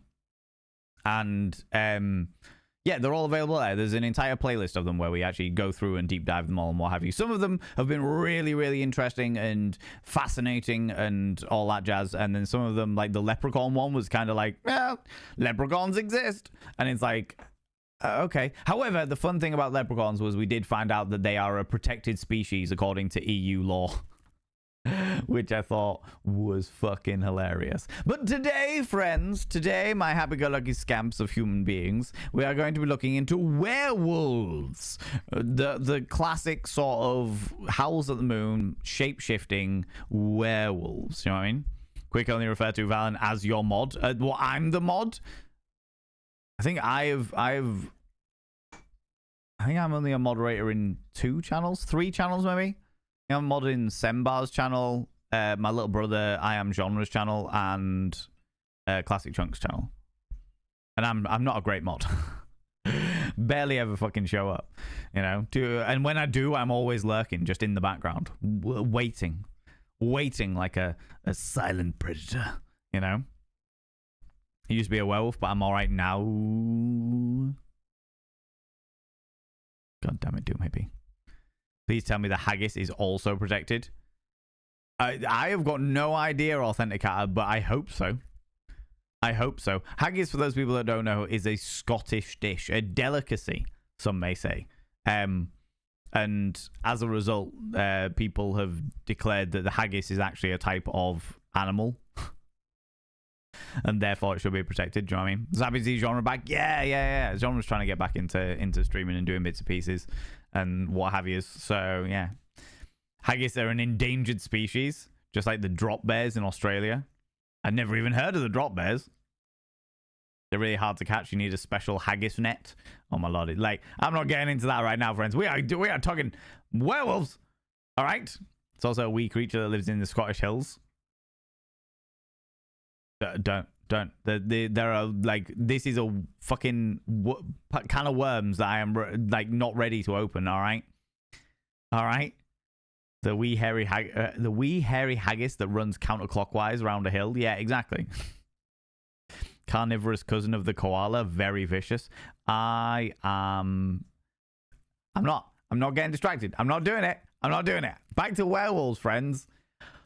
Werewolves. Now, I know a little bit about werewolves because I was, like, when I was a young teen playing Vampire the Masquerade, I obviously got into Werewolf the Apocalypse to a certain degree. And there was I remembered that there was the 3 forms of werewolf. There was, like, the human form, and then the animal form, like, where they were a full wolf, and then the half man, half beastie form. I also know that the werewolves that we understand today, the big muscly, check out my swans kind of werewolf, doesn't actually, like, appear in mythos. That is very much a caricature of current media. The original werewolves were, like, really gangly creatures because they look like wolves. Do you know what I mean? They were humanoid in the regards that they stood on their hind legs. They had a humanoid style torso and what have you, but all of their limbs were really thin because they were like dog limbs. They weren't like big muscly man limbs. Far more gangly than muscular, that you might find in lots of horror movies and shit these days. But I am aware that there was also a whole thing where it was like, lycanthropy was included in there. We're gonna look into all of that today. So yeah, there's a whole load of stuff. But I'm also very, very well aware because I've done a werewolf. I am a werewolf. I'm aware that there were court cases in, like, ye olde France and what have you, where people confessed to being a shape-shifting werewolf and were charged with lycanthropy or charged with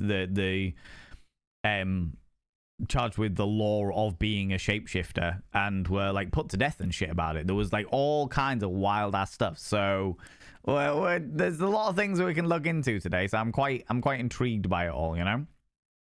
Seeing where it all goes, because it's not just myth. No, like, a lot of these actual, like, there's the folklore element of it, which is one element, like the origins of the myth and stuff like that. But then there's also the legal side of it. And so far, like, when we did zombies, we saw that there were legal and medical cases of zombification.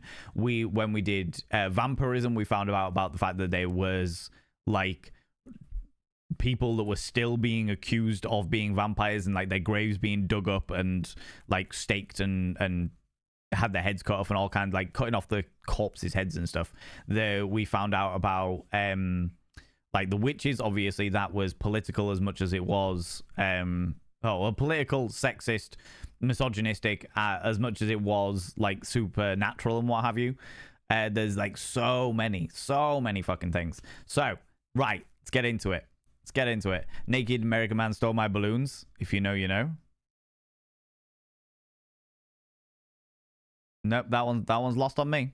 Wolf Walkers in Ireland is a movie. All right, okay. I've not come across that one. Beautiful film. Just put Werewolf of Steel in all the music on all the music's on Discord. The song is hilarious and gives me happy chemicals. All right, I'll check it out later. I will check it out later. Right, the werewolf in European folklore. I'm definitely far more along the lines of European. Do you know what, friends? Give me 2 seconds. I'm going to go and refill my Vasa because I've definitely got a parched mouth. But I will be right back. I'll just give me 2 seconds.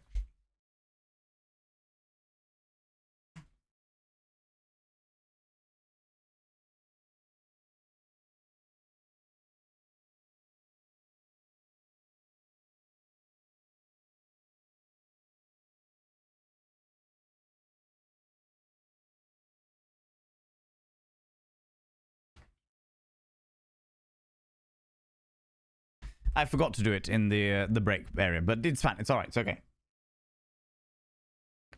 American Werewolf in London. Yeah, I've not seen it. There's a whole load of like old classic movies that I really need to see. I think the next one on my list when I get back into doing like classic movies and stuff like that is The Invisible Man. I think that's the next one. I have, however, seen oh fuck, what's it called? The Wolfman, the original Wolfman. They did a Mythos art bit in the art book. But it does pop up. St. Patrick was something to do with people not covering Christianity. Sorry, Greenfire. What? What? You did. It was St. Patrick. There came up as a link, which is the reason why it got deleted. But don't worry, it's I understand. I get what's going on there. Okay, so the werewolf in European folklore is a man who turns into a wolf at night and devours animals, people, or corpses, but returns into a human form by daylight. Some werewolves shape change at will. Others, in whom the conditions are hereditary or acquired by having been bitten by a werewolf, shape change involuntarily under the influence of a full moon. Okay, so that's a different thing. So some werewolves can do it, they can shape change at will. Assuming some kind of like, I don't know, they've cursed themselves or they've been cursed with it or what have you. Others, in whom the condition is hereditary or acquired by having been bitten by a werewolf. So what is the terms? I'm intrigued now. What are the terms of and conditions of being able to shape change at will versus the influence of a full moon?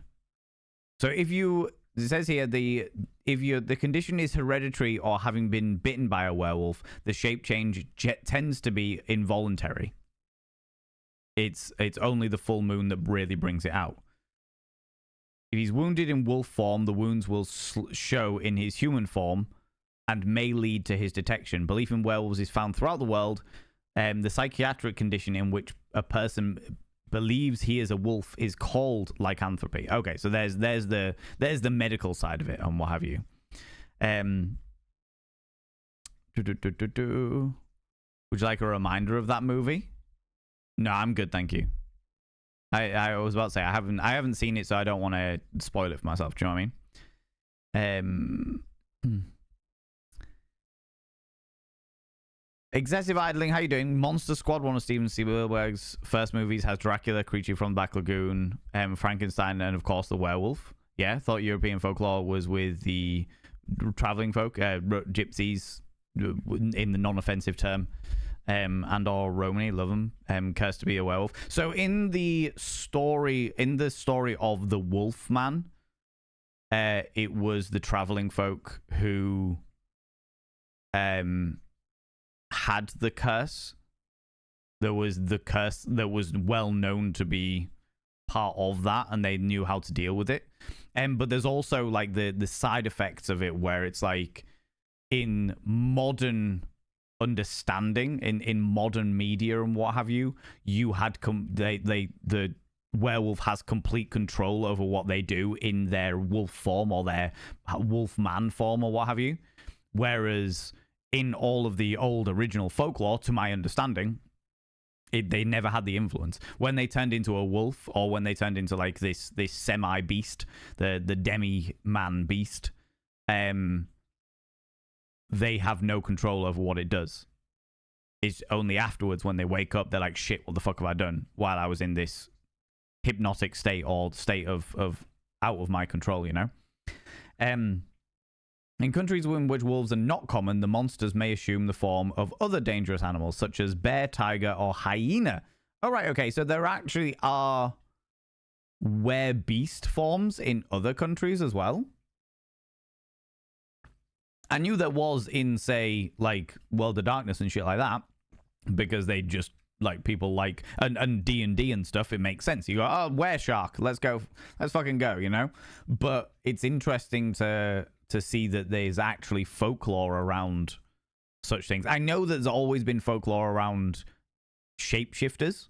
There has always been folklore around shapeshifters across a variety of different, like, cultures and history. What's the word I'm looking for? Countries. But it's interesting to have it like a were-bear, a were-tiger, a were-hyena specifically. Do you know what I mean? In French folklore, the werewolf was called the loup-garou. And France was particularly afflicted with reports of them in the 16th century. Was it the 16th century when King James wrote his Bible? King James Bible.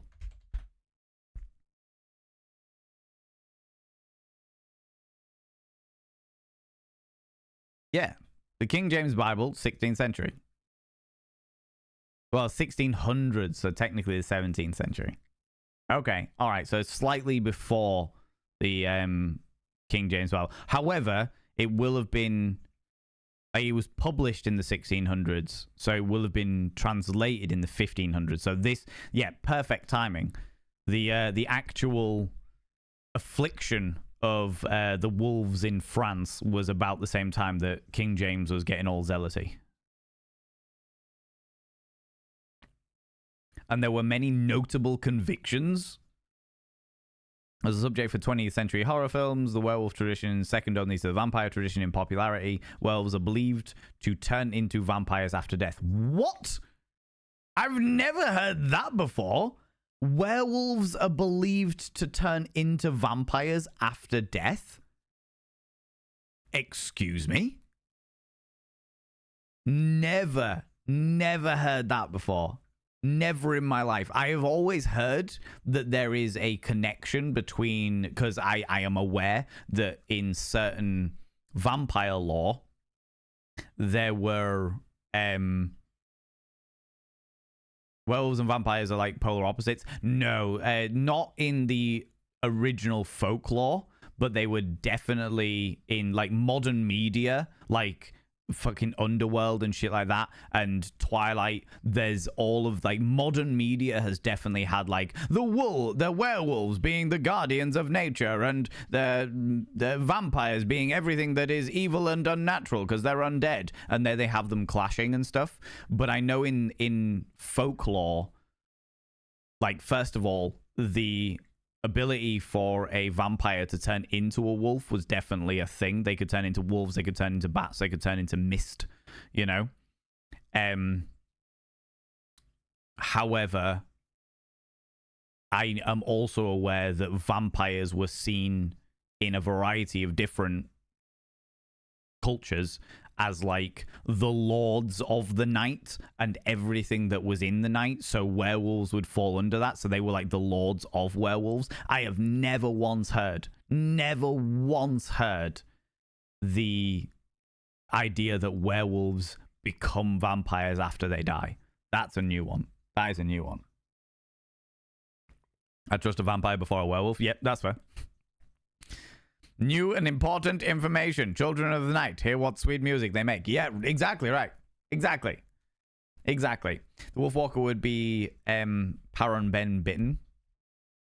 Then turn into a wolf as they slept, but they do pop up in island oral folklore. Yeah. I know that a lot of different places have different shape-shifting folklore, because I am aware that the Wendigo of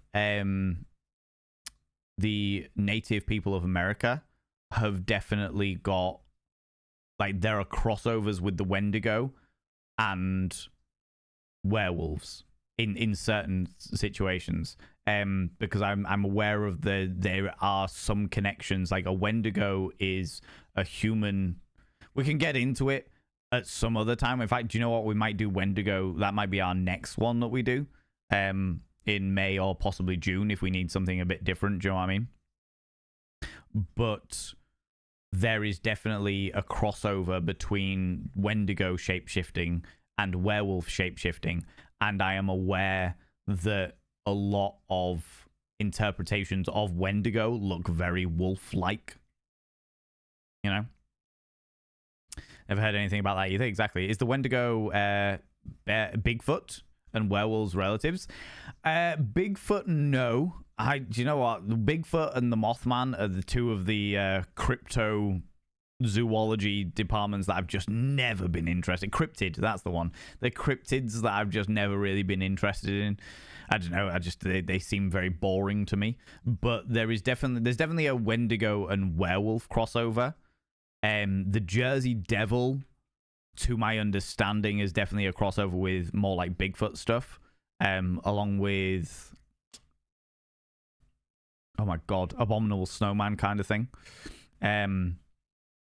But yeah, Mothman loves him. I don't really know much about him, but he's never really piqued my interest. Like there's no part of Mothman or Bigfoot that's really grabbed me. Yeti, that's the one I'm looking for. Just a moment. Yeah, that's the one I'm looking for. Okay, so this is an article here about the ancient origins of werewolf. From theconversation.com. The werewolf is a staple of supernatural fiction, whether it be film, television, or literature. Yep. You might be thinking a snarling creature is a creation of the medieval and early modern periods. Definitely is kind of where I thought it would come from, or certainly as we understand it today. But in reality, the werewolf is far older. Cool. The earliest surviving example of man-to-wolf transformation is found in the Epic of Gilgamesh. Fuck off. From around 2100 BC. However, the werewolf as we know it today first appeared in ancient Greece and Rome in ethnographic, poetic, and philosophical texts.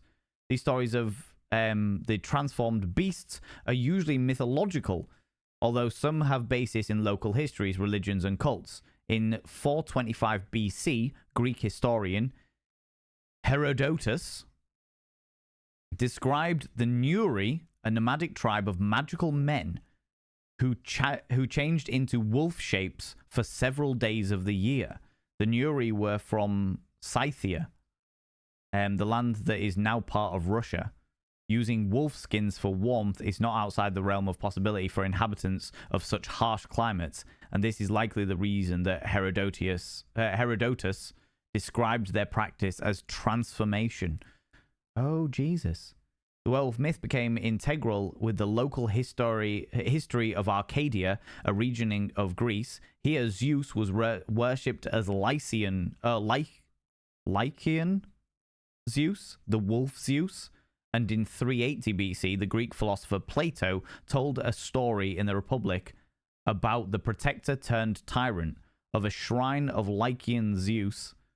In this short passage, the character Socrates remarked, "The story goes that he who tastes of one bit of human entrails minced up with those of other victims is inevitably transformed into a wolf." Ah, shit. Here we go. How's it going, Slashy? And Adenza? Is that how you pronounce your name? What do you think about Bosnian people? The ones that I've met have been very nice people. That's all I can really tell you at this stage, I'm afraid. Well, werewolves, not swearwolves. Exactly, right? Bigfoot and Mothman feel very American to me. Not our folklore, as it's not as old as other folklore. Yeah, maybe. I don't know. I think that maybe it's because of all the fact that everything I've seen of Bigfoot or the Mothman has just been really bad setups. It's like been people in really shitty outfits, and it's just like, okay, it feels more of a gimmick than a lore, if that makes sense, you know.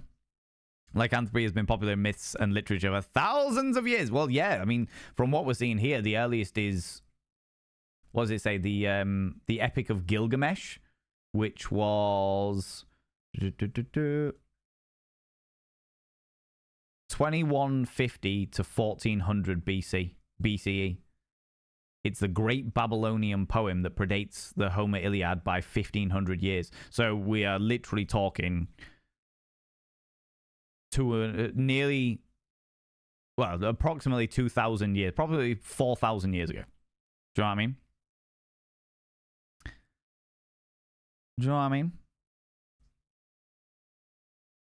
Is today just lore about wolfmen or lichens and wolfmen? I am unaware of the difference. I am aware that lichens and wolfmen get lumped in together quite a lot, you know? I have no time for this shit. How's it going, Caffeinated Corpse? How you doing? The wonderful things that we learn. Exactly. We are doing the we're doing a deep dive on werewolves today. And therefore, I have no tolerance for people being a dickheads.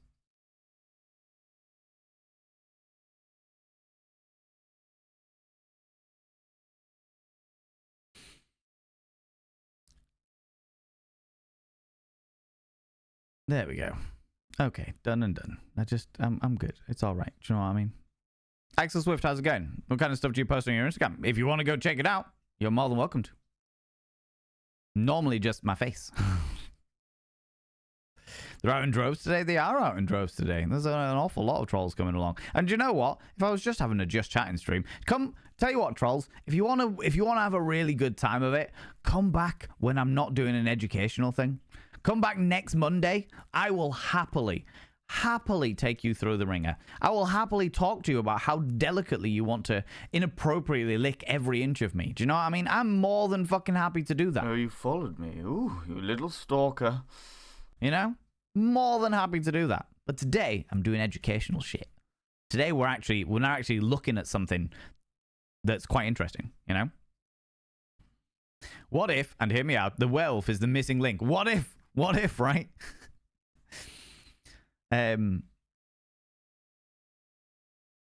Oh, I did, but it's private and I don't have Insta, just curious. Yeah, the reason why it's private, Axel Swift, is because Instagram has declared me inappropriate as a human being. so my Instagram is actually just pictures of me. I don't know why they've declared me inappropriate as a human being, but it's just pictures of me. It's just, and the kind of the stuff that you would find on TikTok of me doing like whimsical facts about sex and stuff. That's just all that stuff. I wouldn't say it's particularly inappropriate. I don't think anybody else would say it's particularly inappropriate. I don't know whether it's because I flagged myself as adult only because I do a lot of sex education and stuff, and I don't want to get like reamed by the overprotective parents of the internet, you know.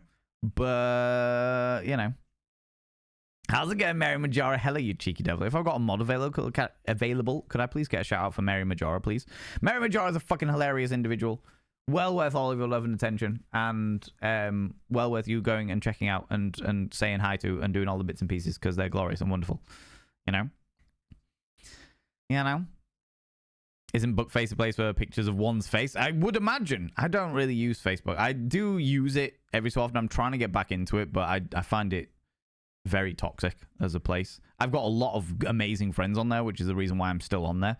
But yeah, thank you very much, Sen. Ooh, you little stalker. People, go and check out the glorious Mary Majora, a beautiful, beautiful human being, well worth all of your love and attention. Fucking hilarious. Plays a lot of retro games and other bits and pieces, and has always had a very, very welcoming community. Thank you so much for the follow as well. I really appreciate it. Welcome on in. Welcome on in. Thank you very much, Sen. Appreciate that. Ladies and gentlemen, all gents outside between, Finley has redeemed Praise the Mods. Could you do me a massive favor and throw out some mod loves in the channel? You can use any kind of mod loves from any kind of channel. You can use any kind of love hearts from any kind of channel. Say a massive thank you to those wonderful moderators. Moderators, thank you so much for all that you do. You're beautiful and glorious, and I appreciate you. And I appreciate you keeping your eyes peeled for peoples today. You know?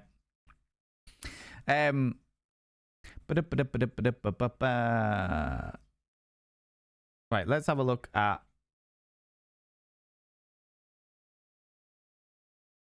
if I just type in Gilgamesh and werewolves.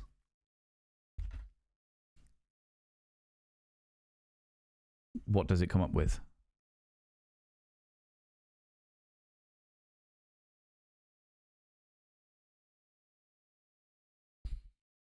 Origin of the creation of werewolf is actually tremendously difficult to nail down. It's most likely that the werewolf myth began with the oldest known prose writing, the Epic of Gilgamesh. In the story, Gilgamesh turned down a woman who wanted to sleep with him because in the past she had turned another one of her lovers into a wolf.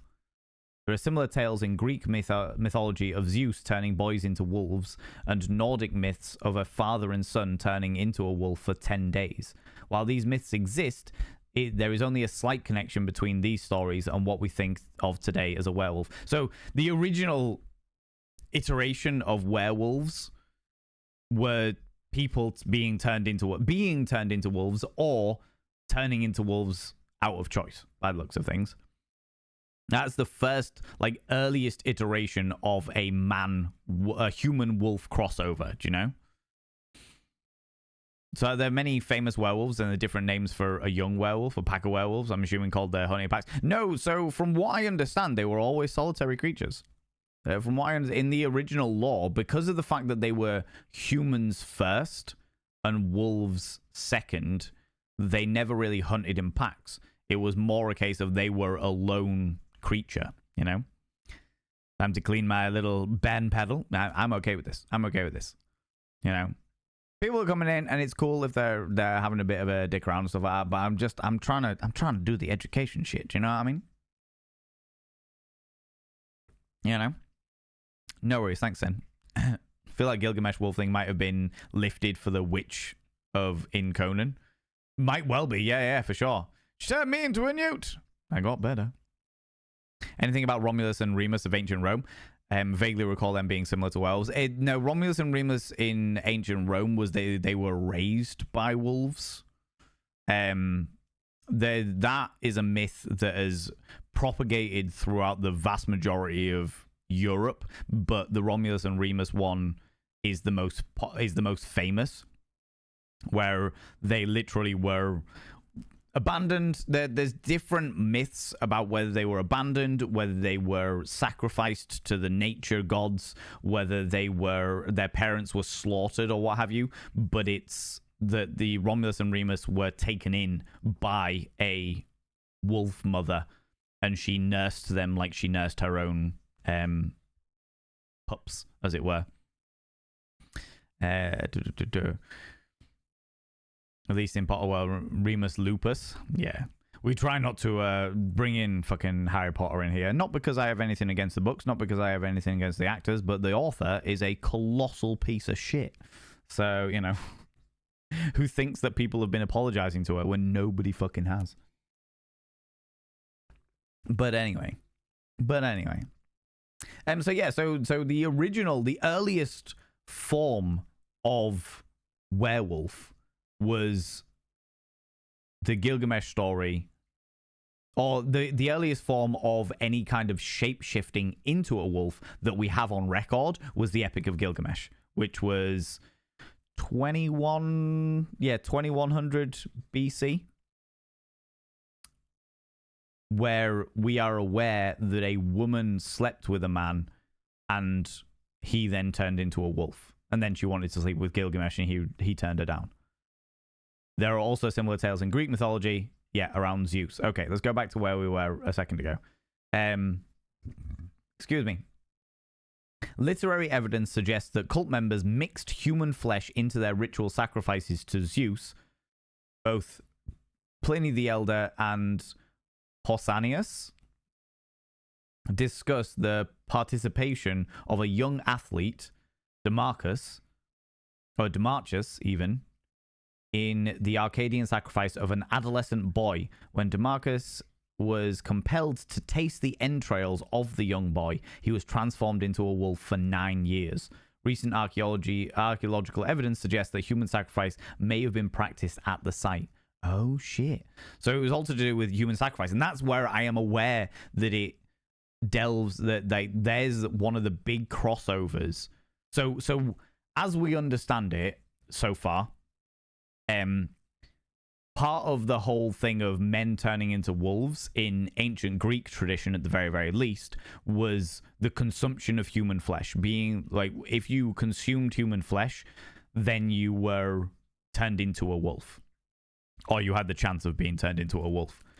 Now, I know that that has a crossover, and that might be the crossover with the Wendigo myth, because I am aware, from what I understand of the Wendigo myth, and I don't know too much about it, but from what I understand of the Wendigo myth of the native people of America, that was to do with cannibalism. And the more people that you ate, the more human flesh that you ate, the more of a Wendigo you became. Yeah, to my knowledge. There's references to werewolves of Ossuary, something that I was looking for. I'll have to look into that one in a minute. Remind me about that, sorry, once I've got through this little bit. Do you know what I mean? He turned down Ishtar. Oh, was that who it was? Was it Ishtar? Isn't Ishtar a god? Am I getting them confused with somebody else? Yeah, Ishtar's a goddess. So it wasn't just that Gilgamesh turned down Ishtar, turned down a woman. He turned down the goddess Ishtar because the last person that Ishtar slept with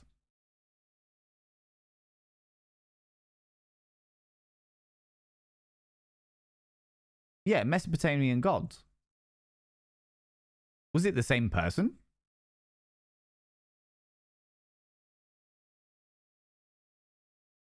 She started as a... So Ishtar was the mother... Okay, hold on. Goddess of war and sexual love. Ishtar considered a member of a special class of Mesopotamian gods called the Anunnaki. Ishtar is the Akkadian counterpart of the West Semitic god Astarte. Daughter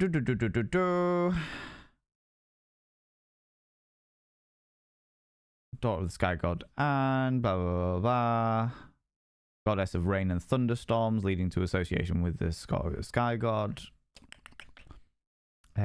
Ishtar's primary legacy of the Sumerian tradition is the role of the fertility figure. She evolved, however, into a more complex character surrounded in myth by death and disaster. Goddess, contrary to the connotations of forces, fire and fire, quenching, rejoicing, tears, fair play, and enmity.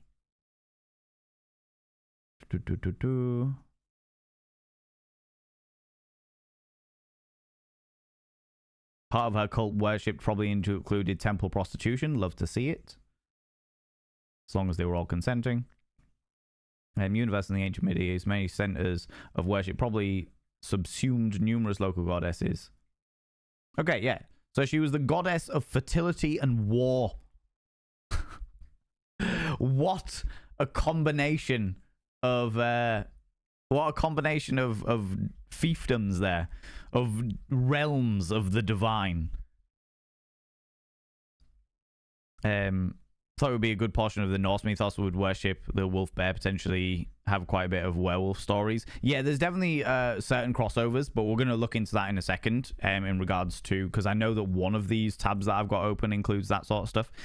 Ishtar, ancient Babylonian, Mesopotamian goddess of sex, fertility, just wrath, war, femininity, goddess who tore down mountains because they did not bow to her. That's hilarious. I love that. In case you needed it today, you are like fire. The world is a lot warmer with you in it, and awesome shared space with you. Thank you for making the world a little brighter. One cozy comment and schmecks factor at a time. Oh, thank you very much for that, non-binary. I appreciate that. How's it going, Wiggin How you doing? Then again, druidic history. I think there's definitely like crossovers throughout the entirety of Europe of shape-shifting, of men shape-shifting into, or humans shape-shifting into wolves. Because wolves, the thing is, you've got to remember that wolves are a very highly intelligent mammal.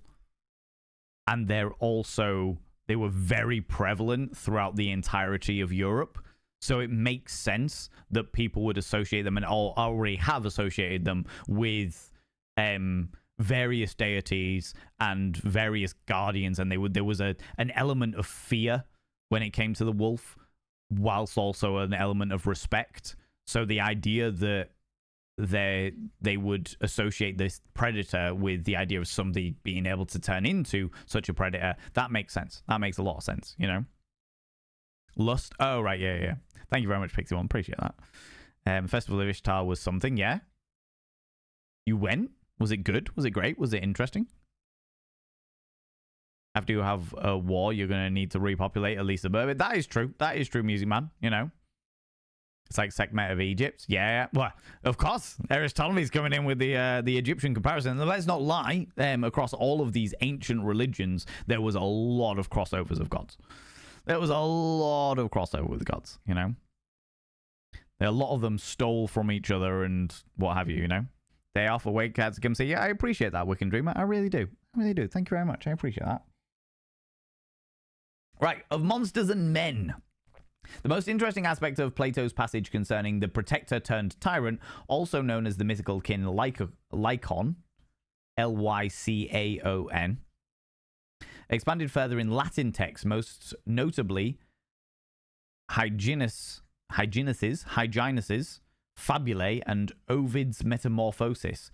Lycon's story contains all the elements of a modern werewolf tale: immoral behavior, murder, and cannibalism. In Fabulae, the son of Lycon sacrificed their youngest brother to prove Zeus's weakness. They served the corpse as a pseudo feast. And attempted to trick the god into eating it. A furious Zeus slayed the sons with lightning bolts and transformed their father into a wolf. In Ovid's version, Lycon murdered and mutilated a protected hostage of Zeus, but suffered the same consequences. Okay, so it was seen as a punishment of the father of the people that were trying to trick them. Okay, see how it is. Ovid's passage of one of the ancient sources goes into detail of the act of transformation. His descriptions of the metamorphosis uses haunting language that creates a correlation between Lycon's behavior and the physical manipulation of his body. Okay, I'm going to read this English interpretation of it. Okay, it says, he tried to speak, but his voice broke into an echoing howl. His ravening soul infected his jaws. His murderous longings were turned on the cattle. He still was possessed by bloodlust. His garments were changed into a shaggy coat, and his arms into legs. He was now transformed into a wolf. Well, shit. And there's actually a picture here of it happening. Oh no, that's something else. Never mind. Ovid's Lycon is the origin of the modern werewolf, as the physical manipulation of the body hinges on his prior immoral behavior. It is this that has contributed to the establishment of the monstrous werewolf trope of modern fiction. Oh shit, okay. Lycon's character defects are the physically grafted onto his body, manipulating his human form until he becomes that which his behavior suggests. And perhaps the most importantly, Lycon begins the idea that to transform into a werewolf, you must first be a monster. So it's the whole idea of you as a person are such a monstrous individual that the gods transform you into a beast that befits your behavior, you know? Friendly neighborhood Egypt historian coming in with the facts you didn't ask for but needed anyway. That is fair. That is fair. Oh my lordy, ladies and gentlemen, and all genders outside in between, delve deep into your pits of popcorn and throw them at the raiders. Throw them at these cheeky devils. Look at these people coming in here. I mean, really, could you even imagine? Who do they think they are? Good lord, it's Miss Pooh. Miss Pooh, how you doing? How's it going? How's things? I'm assuming it's Miss Pooh and not Miss Puh. If I am incorrect, please, by all means, correct me. Per is bringing the party squad with these delightful gooses. Party goose. The party geese have arrived, friends. Welcome on in. How you doing? Welcome on in. How's things? How's things? What were you up to today? Tell me all about it. Tell me all the bits and pieces. Tell me all the things that are happening, you cheeky devil. And thank you very much for bringing your people in here. It means a hell of a lot to me. Friends, if you're new here, 2 things you need to know about this channel. 1, you're not allowed to apologize. Faux pas, individuals, faux pas. Instead of saying sorry, try saying thank you. Instead of saying sorry, I'm late, say thanks for waiting. Instead of saying sorry, I'm such a burden, say thanks for being there for me. It'll make you a much more positive individual. 2, if you're under the age of 18, I have to ask you to leave. I've got to ask you to leave, for I am a colossal filth wizard. I don't be corrupting the ears of the young, you cheeky devil. I think this is the first time you've brought your wonderful individuals here. You little stalker. Thank you very much for the follow. I don't like to call people out just in case they're lurking. But you've said hi, but just in case you decided to drop into a lurk after you said hi. I won't call you out. I won't call you out. Do you know what I mean? You're a poo indeed, but I can promise you I don't smell like poo. I'm glad to hear that. I'm glad to hear that, Miss Poo. Because that would be delightfully unpleasant. You know, that would be delightfully unpleasant. But you're very, very welcome here. What were you up to? Tell me all about it. Tell me all the bits and pieces. Tell me the things. Tell me the stuff. Doing some lies of pee? Doing some lies of pee. How was it? Was it great? Was it wonderful? Was it spectacular? I've already followed you, Miss Pooh, from the last time we went and saw you, you know? But friends of mine, please go and follow the glorious Miss Pooh. Your backdrop is fantastic. This is my house. I have decorated like Prince Fuck the Moulin Rouge. It is quite literally number 69 on my street. And, it's the way that I roll. It's the way that I roll. But your friends from Miss Pooh's stream, can you please describe Miss Pooh in 3 tantalizing little words? Because this is the first time I followed you for a little while, but this is the first time you've brought your people in here. So I'm damnably intrigued by what your community is going to be saying. And we like to do this. We like to do this, right? The couch? You mean the fuck me sofa? My red leather and gold couch. The fuck me sofa, wiped clean for my pleasure. Oh, friends, if you're new here, how's it going? I'm Valen Vane. Vain by name, vain by nature. Deep as a puddle in summer and love myself just that little bit too much. To the point where, you know, if they brought around cloning, I'd go fuck myself. Literally, you know? It's the only way to do it. It's the only way to do it. But thank you very much for bringing your people in here. That means a hell of a lot. That means a hell of a lot to me. How's it going, Biohazard? How you doing, you cheeky devil? Today, friends, you've come in as we are doing a deep dive on werewolves. As I am dressed like Vincent Price, we are making sure that we are educating ourselves on monsters. We have done a whole load of these deep dives. We call it Mythical Mondays. We do 1 a month. We have done vampires. We've done zombies. We've done the curse of the Egyptian mummy. We have done witches. We have done succubus. We have done Krampus, that was another one we did. And we have done leprechauns.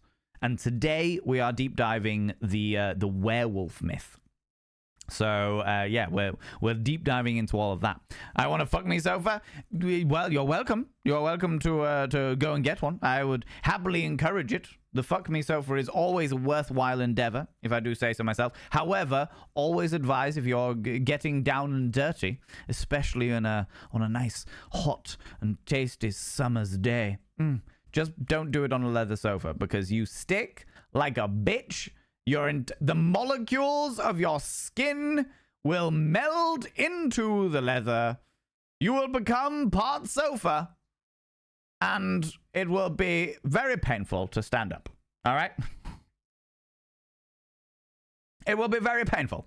It will be not worth all of your time and effort. I tell you that. It will be very exciting for the rumpy, pumpy, bumping uglies. But at the same time, if a werewolf has sex, is that bestiality? I would say it's more monsterality.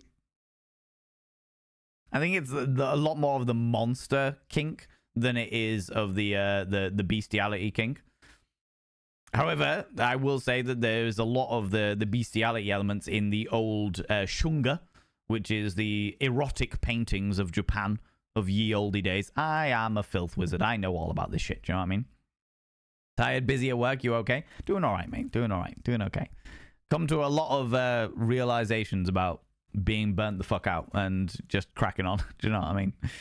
You'd say you fuck yourself. Well, Crochet Valen is behind you. Yes, but Crochet Valen will become unreasonable. This is Crochet Valen. This is a crochet. I have a variety of versions of me. Hold on. Let me show you. Let me show you.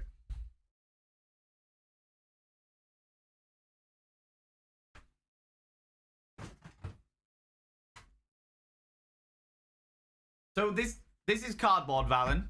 Okay? Cardboard Valen.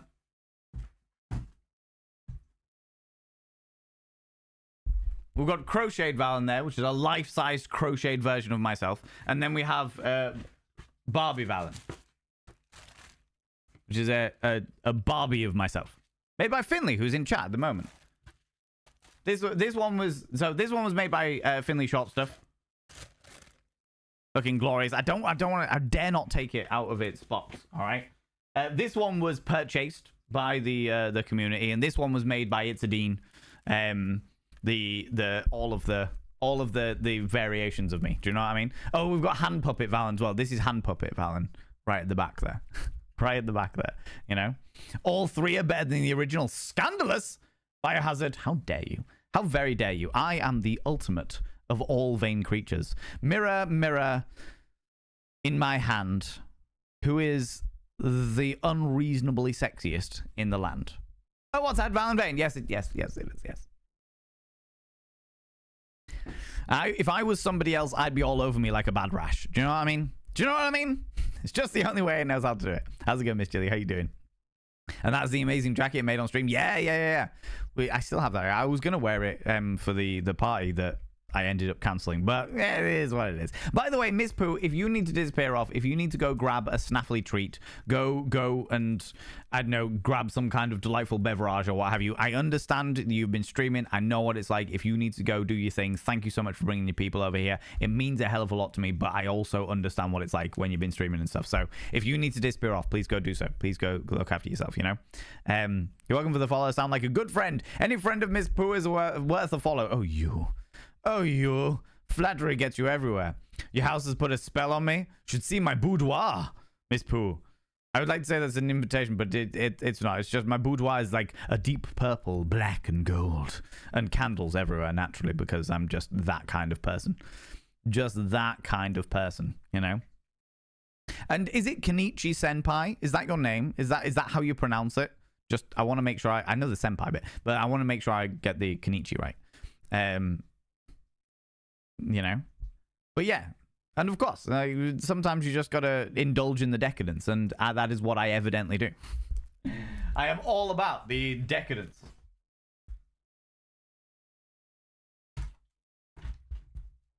But then back over there.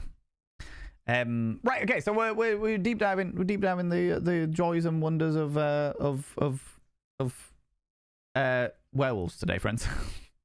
That's the reason why I'm dressed all like Vincent Price. You know, it's the only way to do it. So far, what we've found out is that the first ever iteration of a human being turning into a werewolf was in the stories of Gilgamesh, the Gilgamesh epic, where the god, oh my god, the Ishtar, yeah, the god Ishtar.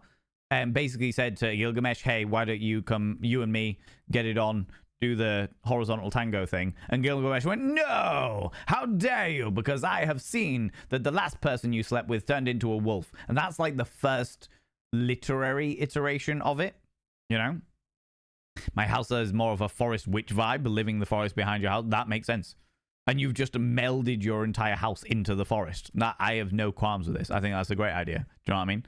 Don't forget Doormat Valen. Oh yeah, there's Doormat Valen and the I've got a blanket Valen as well. I've got a blanket of covered in my face and Doormat covered with my face.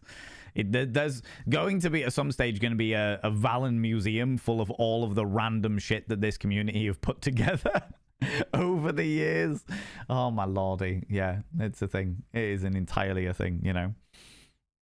Wish I had the money to buy Barbie Valen. I don't like Barbie, but I would like a Valen Barbie. I can understand that. Well, this one's not for sale. This one's all mine. All mine, you know. I'd love to visit. Love the forest. Oh, I love it. Well, what you can do is you can go over and check out Miss Pooh's stream. And then maybe you will see part of the forest house that they have. Yeah, you know. It's Kenichi. Okay, cool. Kenichi, thank you very much. Then people call me several versions of my username. Entirely fair. Well, Kenichi, I will do my best to remember that. And if I get it wrong, do not hesitate to correct me. Do you know what I mean? Magic Dragon Petey, how you doing? How's it going? Of course, there's a little Val. I mean, I don't call that little Val. I call that spindly goblin cock. You know what I mean? Already followed. Love to see it. Thank you very much. I appreciate people that support. I appreciate people supporting the people that support me. And Miss Pooh bringing all their people over to say hi means a lot. Do you know what I mean? Means a lot. It seems that in most, if not all, of the werewolf history is negative. Is there any positive werewolf myths like superhero werewolves? And no, not really. Not because you've got to remember excessive idling. In ye olde times, all of the myths and the folklore was designed to either scare people away from like places they shouldn't go or places that were dangerous or what have you, or were there to teach you a lesson. You know, monsters always get a bad rap. Yeah, there's a reason for that. There's a reason for that. It's because monsters were always there to frighten people. They were there to stop people from doing shit they shouldn't be doing. Don't go into the forest because the forest is full of fucking creatures. And the forest in ye olde days, in the times when these things were like these old folklore was around, the forest was a dangerous place because there were wild beasts that would hunt human beings. Civilization was a relatively new concept. Do you know what I mean? There would be villages, there would be cities, but their cities would be much smaller than what we understand today. And therefore, you wanted, it was stay the fuck out of the woods because there's monsters. Stay the fuck out of the water because there's monsters. The monsters were specifically there to scare people. Don't do this immoral shit, otherwise the gods will turn you into a wolf. You know? And that's, I think, where a lot of it comes from. So the vast majority of these deep dives that we're going on is going to be, don't do the immoral shit. Do you know what I mean? Don't do the bad stuff because you'll turn into a monster. You know, one of my favorite cult classic werewolf movies is Ginger Snaps. It really got me interested in monsters and horror. I don't know that one. I think I've heard of Ginger Snaps, but one of the things that got me into all of this was watching old black and white movies. I've watched the Wolfman one, which was, it's a really weird dynamic. And you know what? I will say, now that we've looked further into this and found that a lot of the transforming into a wolf was seen as people who, gods punishing man and being like, look, your behavior is so beastly that we will turn you into a beast.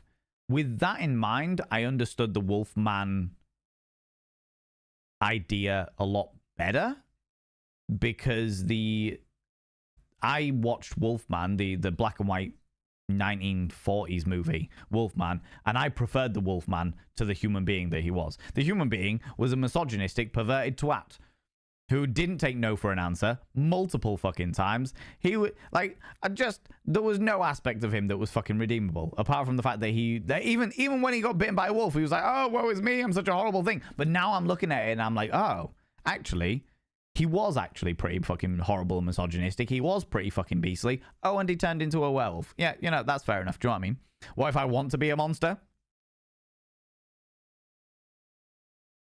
Depends what kind of monster. If you want to be like a creature as opposed to a monster of spirit. Monster of spirit, I'd advise against because they're just horrible people. But a creature, then that's a possible one. Do you know what I mean? That's a possible one. Oh, sorry, there's links are banned, I'm afraid. Your cup is very neat. We got these. These was a gift from the community. These are metal glasses, as it were, glass, you know, because this is basically because I realized there was a variety of people in the community that were struggling with alcohol, and I was having a drink on an evening, and I was like, if I get these, then no one can see what I'm drinking. And that way I'm not going to inadvertently tempt somebody. Do you know what I mean? I'm not going to inadvertently tempt somebody. So yeah, the community bought me these fucking 4 years ago, something like that. It's very kind of you. Well, it was a little thing that made a very little difference to my life, but made a massive difference to other people's lives. Do you know what I mean? It's one of those little things. Could Jekyll and Hyde be considered a variation of the werewolf? Perhaps a stretch. I think that's probably perhaps a stretch, but that was definitely classic literature. But it was because that's, I suppose it definitely had elements of the werewolf dynamic in the regards it was a man that transformed into a beastly creature that they had no control over. but the Hyde character definitely still had intellect. Horrific, beastly, psychopathic, but intellect nonetheless, you know? So just look for a cool cup. I can't deny it. I can't deny it. I'm on board with that, you know? Do you believe in ghosts? I believe that there are a variety of things that cannot be currently explained, but not really. Because my understanding of death is pretty permanent, you know? I think there's definitely things. I have definitely seen things. I have physically seen a ghost, and I am still skeptical. I like to consider myself an open-minded skeptic. Do you know what I mean? There is definitely things that I have seen in my life that I can't explain, but in hindsight, it's like, could it be explained? If I actually had all of the information, could there be an explanation there? Do you know what I mean? How's it going, buddy? Did you just jizz all over your computer screen again? Is that what happened? Did you just look at my unbelievably sexy face and immediately ejaculate? Is that... I mean, I can't say I blame you, but it's all right. You can get, like, wet wipes and shit. Just make sure the screen's turned off before you spray anything on it, okay? All right? Yeah, we did. I can't say I blame you. Look at my beautiful face. All right? I was actually very considerate. Well, it was, like I said, it was a very little change to me that made a massive change to other people, you know? Floor wipes are good for fluid, like a slug in gravy. Oh, I'm excited. Like a slug in gravy. Oh, Persephone. Oh, the memories. Don't use anything alcohol-based on your screen. Oh, there we go. We've got all the tech knowledge for you as well, buddy. All right, there you go. There you go. What did you see, though? I've seen a variety of different things. I'm not going to go into it now. Do you know what? We'll do a deep dive on fucking ghosts. Or there's certainly a type of ghost. Maybe we'll do, like, wraiths or something. And then I can talk to you about my fucking experiences of what I may or may not have seen. Depending on... Like, I definitely saw it, but it's whether it was actually what I saw, you know? Earthbound ghosts wonder what keeps them grounded. They have one big rule. They never use a Ouija board. I know an exorcist, a Catholic priest who is an exorcist who became an exorcist because of what he experienced when using a Ouija board in priest school, amusingly. So, yeah. I've never used one either. Because even growing up Catholic, I don't believe in God. I'm not religious myself, but growing up Catholic and having that priest, like, one of the happiest men that I've ever met, turned super serious and super quiet and turned slightly ashen, put the fucking fear of the potential deity in me. Do you know what I mean? Do you know what I mean? Love a ghost deep dive? Well, we can do that. I will have to check on ghosts. When's our next Mythical Mondays? 13th of May. Let's put in ghosts as a pencil, because ghosts is very generic because there's so many different types of ghosts. So we might get a bit more specific, but I'll put a generic ghost in there. It might be like we focus on wraiths or we focus on like a specific type of ghost. But we can do that. We can get on that. Do you know what I mean? You're convinced you saw a ghost in your sink? Do you have a Discord? I do indeed. It's not ! Discord though. Discord though. It is ! Dixord. Thank you very much, Authenticator. Right in there. Right in there. ! Dick Sword. Yeah, you subscribed. Most kind. Lunicorn! Excuse me, but how long and very worth it, Paulie Dancer from Hull. Love your face XX. Oh, you! 41 months. 41 months you've been in this. Been dealing with my delightful, sexy face for 41 months. Lunicorn, I should now inscribe your name on the mirror vein. By having your name on the mirror vein, it means you get access to my personal Snapchat. Not a bum Snapchat, you cheeky devil. And of course, you get access to all the sexy little emotes. But the most important thing is you got to roll over every morning, look in the mirror, and go, God, I look rough. But God damn, do I make rough look good. Ooh, harra, sexy. Ooh, yes, meow, you know? It's the only way to do it. It's the only way to do it. And we're balanced. We're good. Do you know what I mean? Yeah, Biohazard. Stephanie's been popping in every so often, which is always good. It's great to see you. Great to see us. Hauntings, yeah. I don't know. I'll have a think. But right now we're talking about fucking werewolves and shit. Okay, that's the end of that article, which is good. Okay, werewolves legends. This one's the history.com. So the Epic of Gilgamesh, yeah, we've got that. Werewolves also emerged in... Okay.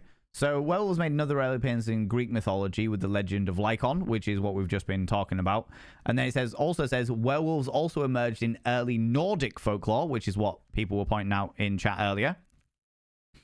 The saga of Volsung, or Volsungs, tells the story of a father and a son who discovered wolf pelts and had the power to turn people...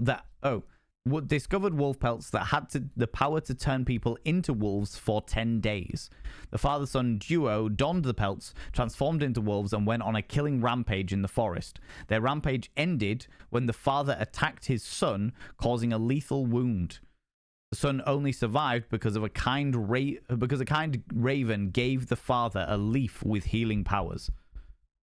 Right, okay, I need to find out when that... The Saga of Volsungs. When was that written? Late 13th century. Okay, so significantly after the ancient Greek ones, but all the same, quite interesting that it's another one that comes up. Because I know that the idea of wearing a wolf pelt and then being able to turn into a wolf because of that was a thing that has popped up in a lot of fairy tales. I know it's very specific, but that is where it was chilling. It's if that's where it's chilling. If that's where it's chilling, Mary. You know? I'll never touch a Ouija board. I've had bad things happen after my daughter touched one. That is fair.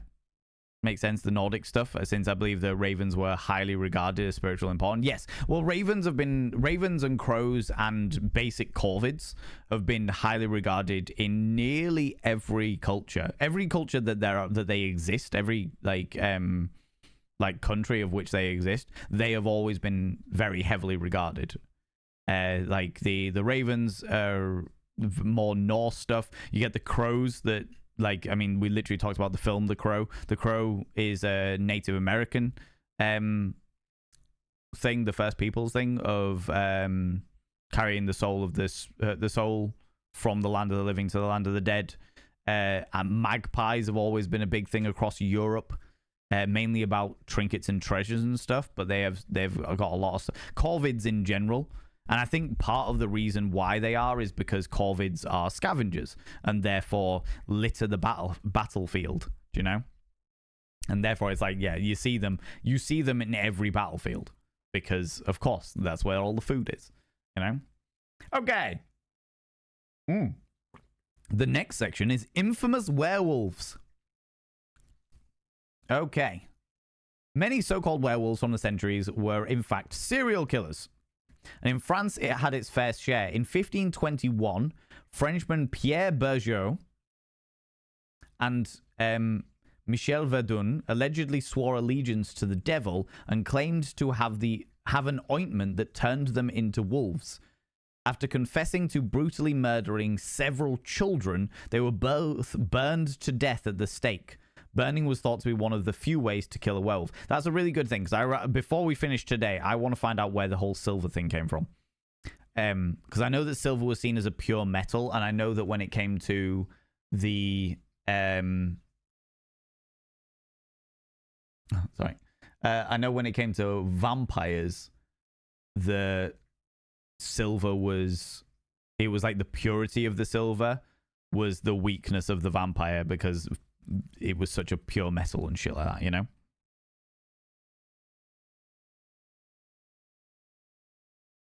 2 seconds.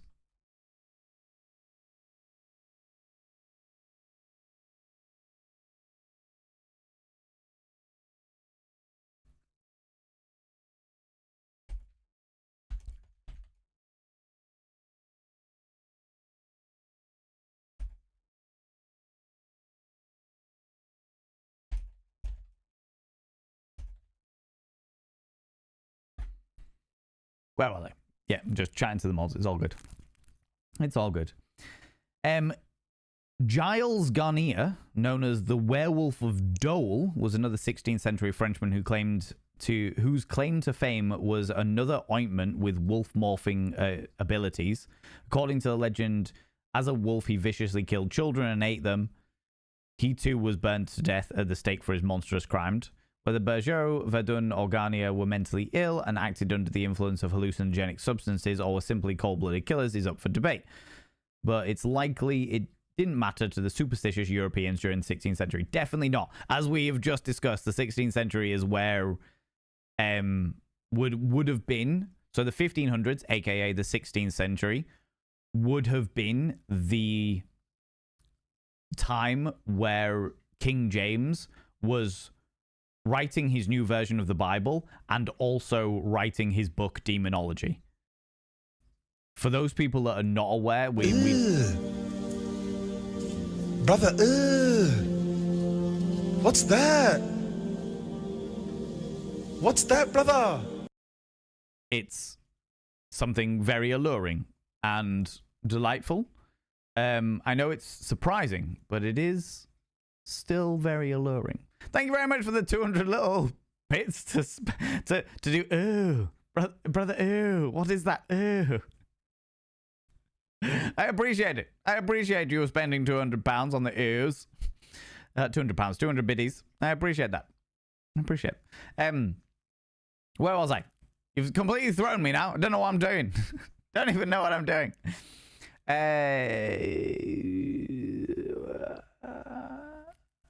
Somebody said something. Oh yeah, we talked about silver. Vampires couldn't see the reflections because mirrors used back then were used to be backed with silver. Yes, but also there was the thing with it. King James, thank you very much. Excessive idling. The whole thing with mirrors was also the fact that only something with a soul could only a human with a soul could have a reflection, because they, like, mirrors were still seen as very mythic in themselves. The fact that they could capture an image so perfectly. Like, a lot of people thought that ghosts lived in mirrors. That was the reason why there's the whole thing about covering mirrors before awake and stuff like that, so that the ghost doesn't, so the spirit of the person doesn't get trapped in the mirror, because the mirrors have got their own whole mythos about them, you know. How's it going, J2? How you doing? Yeah, that's what Jenna, that's exactly what Nibiru was saying. They were originally made with silver backing. Yeah. How's it going, Blobsy? How you doing? Just saying hi before going to bed. You go sleep. Have a wonderful snooze, you cheeky devil. Thank you very much for popping in and saying hi. God damn it, Nibiru. The Bedburg Werewolf. Peter Stubb, a wealthy 16... Oh, yeah, we were talking about fucking King James. So King James, in the 1500s, so 16th century, when all of these werewolf things were happening across France... Excuse me. When all this stuff was happening across France... That was when King James was writing his Bible and his book Demonology. He was a witch hunter. And if you were here for when we deep dived witches and stuff like that, you'll know that he basically, decided that he himself was an expert on demons, theology, and monsters. And he was one of the primary causes. Him and his book Demonology was one of the primary causes for so many people, women primarily, but also other genders as well, being burnt at the stake for being witches. So right in this whole thing about like werewolves and these people being burnt at the stake for being werewolves and what have you, a lot of that will have crossed over with him writing about demons and stuff like that, you know? How's it going, Jamja? There was also widespread pickup and connection to the witch trials, which was more severe in Scotland, or Celtic accepting areas didn't have many witch trials. Oh no, it really depends because on where it was, and more specifically, what power the church had there. You know, list of things to kill mystical animals sometimes is pages long. Oh yeah, 100%. Like the whole rock salt thing was always a fascinating one to me. Like, why rock salt? Why not sea salt? What is that all about, you know? So, the Bedburg Werewolf. Peter Stubb, a wealthy 16th century farmer in Bedburg, Germany, may be the most notorious werewolf of them all. According to folklore, he turned into a wolf-like creature at night and devoured many citizens of Bedburg. This is interesting. This is the first thing that we've come across where it's not a specific werewolf, not a specific wolf. It's not they have turned into a wolf. It's like they turned into a wolf-like creature. Turned into a wolf-like creature at night and devoured many citizens of Bedburg. Peter was eventually blamed for the gruesome killings after being cornered by hunters who claimed that they saw him shapeshift from wolf into human form. He experienced a grisly execution after confessing under torture to savagely killing animals, men, women, and children, and eating their remains. He also declared he owned an enchanted belt that gave him the power to transform into a wolf at will. Not surprisingly, the belt was never found. Peter's guilt is controversial, since some people believe that he wasn't a killer, but the victim of a political witch hunt, or perhaps a werewolf hunt. Either way, the circumstances surrounding his life and death stoked rampant fears at the time where werewolves were on the loose. Well, shit. Some legends maintain that werewolves shapeshifted at will due to a curse. Others stated that they transformed with help of an enchanted sash or cloak made of wolf pelt. Still others claimed people became wolves after being scratched or bitten by a werewolf. In many werewolf stories, a person only turned into a wolf when there's a full moon, and that's the theory. That theory may not be far-fetched, as according to a study conducted at Australia's Calvary Mater New... Oh my god, I can read. According to a study conducted at Australia's Calvary Mater Newcastle Hospital, a full moon brings out the beast in many humans. A study found that 91 violent acute behavior incidents at a hospital between August 2008 and July 2009, 23% of them happened during a full moon. That's actually quite a surprising amount. I mean, there's going to be a percentage of them anyway, because the moon is going to be full at several times during the course of that year. August 2008 to July 2009. We're talking at least 12 times. Do you know what I mean? But at the same time, patients attacked staff and displayed wolf-like behaviors such as biting, spitting, and scratching, although many were under the influence of drugs or alcohol at the time. It is unclear... It's a raid. Flee! Flee! Oh my lordy. It's unclear why they became intensely violent or when the moon was full. Ladies and gentlemen, all genders outside the machine, delve deep into your pits of popcorn and throw them at the raiders, throw them at these cheeky devils. Look at these people coming in here. I mean, really, could you even imagine? Oh my lordy, the scandal, I tell you. The absolute scandal. Good lord, who do they think they are? How's it going, Pixie Bomb? How you doing, you beautiful being? Thank you very much for bringing your people in here. Thank you very much for bringing people in here. That means a lot to me. What were you up to today? Tell us all about it. Tell all the bits and pieces. Friends, if you're on the off chance new here, I know Pixie Bombs and my communities cross over quite a lot, but on the off chance, if you are new here, two things you need to know about this channel. One, you're not allowed to apologize. For par, individuals, for par. Instead of saying sorry, try saying thank you. Instead of saying sorry, I'm late, say thanks for waiting. Instead of saying sorry, I'm such a burden, say thanks for being there for me. It'll make you a much more positive individual. Two, if you're under the age of 18, I have to ask you to leave. I've got to ask you to leave, but Tiny Tina's Wonderland, is that the Borderlands one? Is that the Borderlands one? That was great with Mr. Trilby. Oh, amazing. Was it great? Was it fun? Was it wonderful? Yeah, two, if you're under the age of 18, I have to ask you to leave. You shouldn't be because you were just in Pixie stream, but on the off chance you are, I have to ask you to leave, for I am a colossal filth wizard. I don't want to be corrupting the ears of the young. It's not what I'm about. No, you cheeky devils. You cheeky devils, you. And people go check out Pixie Bomb. Pixie Bomb's a wonderful, wonderful being, a super supportive human being, a glorious individual, plays a large variety of games, and yeah, is just generally an awesome person. An awesome person. Well worth all your love and attention, you know? But yeah, you were playing Pixie. If you need to disappear off, if you need to go grab a snaffly tree, I fully understand. Fully understand. You do what you need to do, friend, as always, you know? It's interesting. We were just talking about werewolves, and we've just been talking about the full moon element of it. It's interesting because Giles, Anthony Stewart Head, aka Giles from Buffy, actually did a TV series about the origin, well, not necessarily the origins, but like about the mythos of loads of different creatures. And in the one about werewolves, they talked to paramedics, they talked to police officers, and they talked to hospital staff. And each one of them was like, we don't believe in werewolves, but there is something about a full moon that makes people go fucking crazy. And they were all saying, it was like, they know that if they are on shift during a full moon, it's going to be a shit shift. Just because of the way that people tend to be. People tend to be more aggressive. They tend to be more brutal, beastly, some may even say. And that was a really interesting thing. That was really, really interesting to hear that. I mean, this fucking series was done in the early 2000s.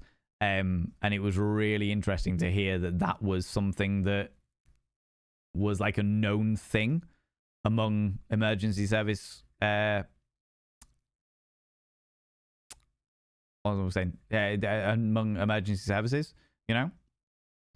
Sometimes I wonder if Red Riding Hood was a werewolf story. I think it's a horror movie. Oh, yeah, there is definitely a horror movie of Red Riding Hood where the werewolf was where the werewolf was where the wolf was a werewolf. Yep, definitely seen that one. But there's also a element of it where the Red Riding Hood story is, many folklorists believe that the werewolf, the fable of Red Riding Hood, was actually about periods. It's about to teach young people about like going on their periods. The forest being the forest of puberty. You go in a child, you come out a woman. The red cloak being your first period. Going to seek counsel from a grandmother going to visit, and the beast of puberty, and some say it was puberty and hormonal changes. Some say it was men hunting down a young pure woman, which I can believe either one of them, you know. The woodcutter werewolf being the same person, yeah, and then being like saved by the woodcutter at the end. Like there's an awful lot of crossovers there. But yeah, if you're talking about it as like an actual story, there is the potential of a werewolf style thing there for sure. Emergency services people will always know when it's a full moon, even if it's cloudy, because the number just plain weird things that go. Yeah, exactly. Shade secrets. Yeah. Well, that's what these people were saying, you know. Periods eat grandmas. I mean, well, according to the fable, yeah. Ligris, come here, Jinky Devil. Come here, you. What do you like, claiming cheeky kisses? What do you like? I can honestly say, working at a hospital, when there's a full moon, people get more violent incidents, and generally weird stuff happens. Yeah, it's weird, because I don't believe in any of that stuff. I genuinely don't believe in any of that stuff. However, let me take a fucking moment. We are going on a fucking detour here, friends. We are going off on a fucking tangent, because I found out, okay, that a fucking influencer, an astrology influencer, somebody who believed in all, and I'm not gonna criticize astrology, all right? I personally don't believe in it, but if you do, that is perfectly fine. You are welcome to your beliefs, and I'm not saying that you are a fucking crazy person because of that, all right? This person just happened to be fucking crazy and also happened to believe in all the astrology stuff, all right? So I found out, and it fucking blows my little mind. I'm gonna find an article right now about it, that more people aren't fucking talking about this. I'm just going to put in astrology influencer. Yeah, literally. Fucking immediately. The first fucking thing. Astrology influencer. Can I just reject all, please? There we go. The alarming beliefs of astrology influencer who turned killer, warning followers of an impending apocalypse. All right? An astrology influencer with over 100,000 followers. I'm literally gonna link the article that I have just found. This was the first thing. Type in astrology influencer into Google. This is the first one that popped up. All right. An astrology influencer stabbed her partner to death 34-year-old Danielle Johnson stabbed her partner to death and fled in a dark-colored Porsche SUV with her 2 young children. As the car sped down the 405 freeway, Johnson suddenly pushed her children out of the vehicle into the path of oncoming traffic. Her 8-month-old baby was killed, but her 9-year-old sister managed to survive the horrific events. Their mother later died after plowing the car into a tree because she believed that the solar eclipse was the end of the world.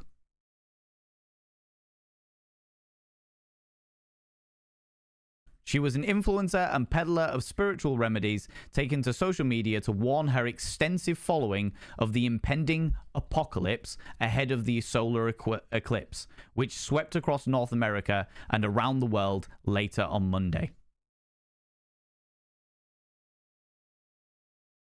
Just talking about weird-ass shit that happens to do with the moon, all right? Just talking about weird-ass shit that happens to do with the moon. Just fucked up shit, all right? How's it going, my friends? How you doing? Welcome on in.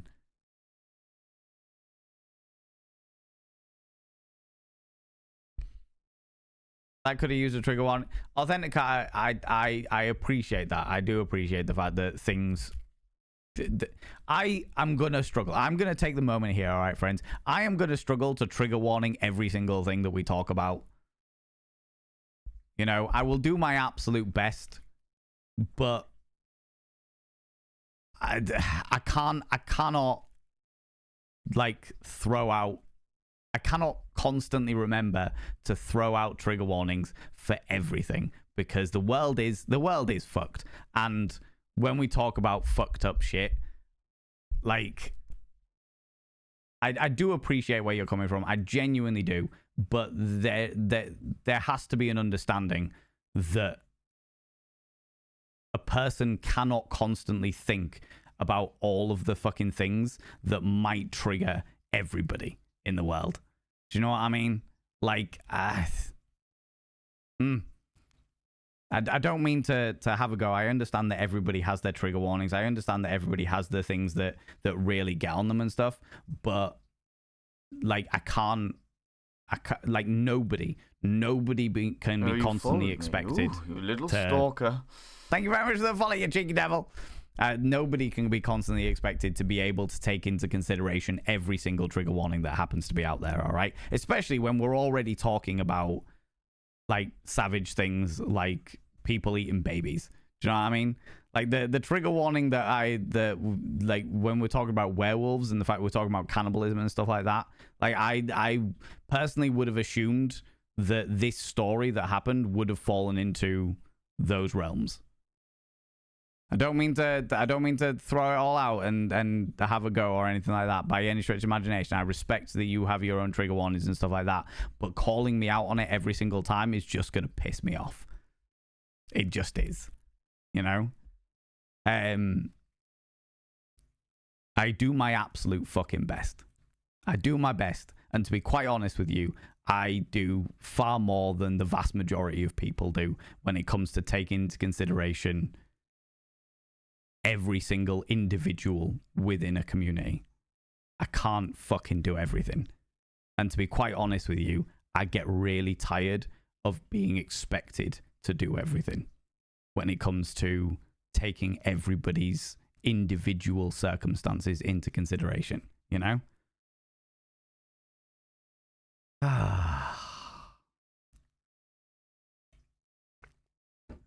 Anyway, where were we? My frames, welcome on in. How you doing? How's it going? He's the guy with the cat. My frames, that emote confused the fuck out of me. Genuinely confused the fuck out of me. Like, I thought I was looking at somebody wearing a bob wig, holding their chest in a very seductive fashion. Then I had to take a closer look, and I realized that there was a cat in there. And then I realized you were wearing headphones. I got very confused. All right, I got very confused. How's it going, Midgarder? How you doing?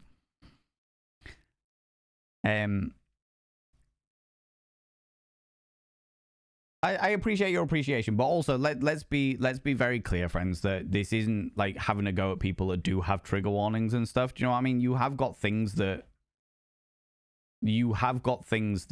are going to trigger you, and I understand that, and also that is your responsibility to take into consideration, you know. But there's also the understanding of a level of forgiveness for the fact that I am not going to be able to fucking catch them all. We're talking about werewolves eating children. We're talking about people literally fucking human sacrificing. Do you know what I mean? We're talking about some pretty brutal and fucking horrible shit. I would have assumed, with that already being in consideration, that this story was going to fit directly into that, you know? Into the trigger warnings are already there, you know? Yeah, you subscribed. Most kind. Prags, how you doing? How's it going? Bit late to stream, but I hope it went well. So far, so good, Prags. So far, so good. We're still cracking on. We're still doing our bits and pieces. I should now inscribe your name upon the mirror vein. By having your name upon the mirror vein, it means you get access to my personal Snapchat, not a bum Snapchat, you cheeky devil. And of course, you get access to all the sexy little emotes. But the most important thing is you go roll over every morning, look in the mirror, and go, God, I look rough. But God damn, do I make rough look good? Ooh, harra, sexy. Ooh, yes, meow, you know? You know?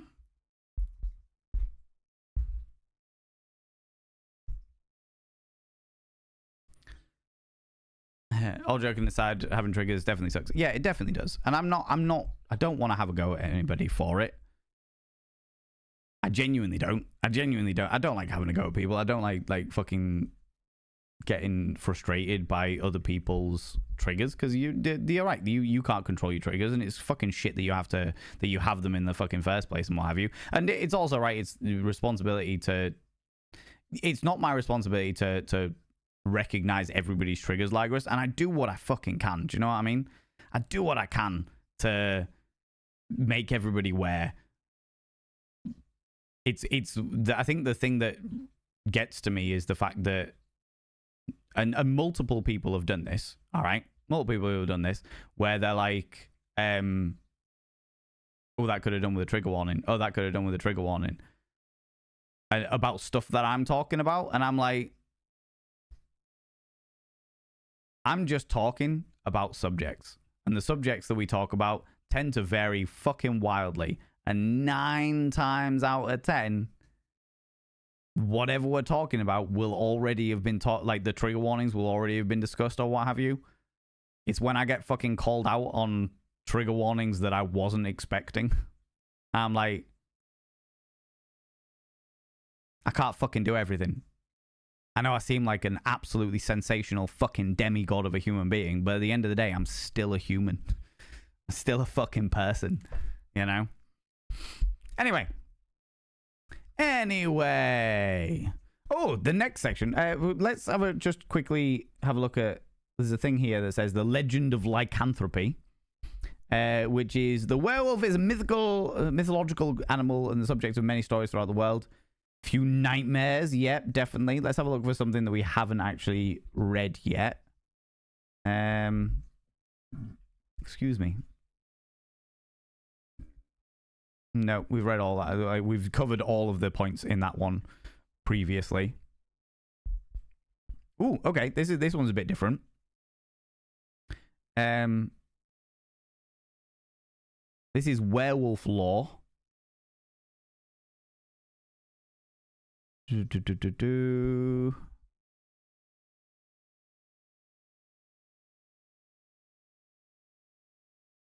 Nordic myths of father-son turning into wolf for 10 days. Yep, okay. So that's where this one sort of finished. And then it says, as time passed, the werewolf myth actually had a lot in common with witch myths. Well, I mean, it's the same time period. Yeah, exactly the same fucking time period. So it makes sense there was crossovers.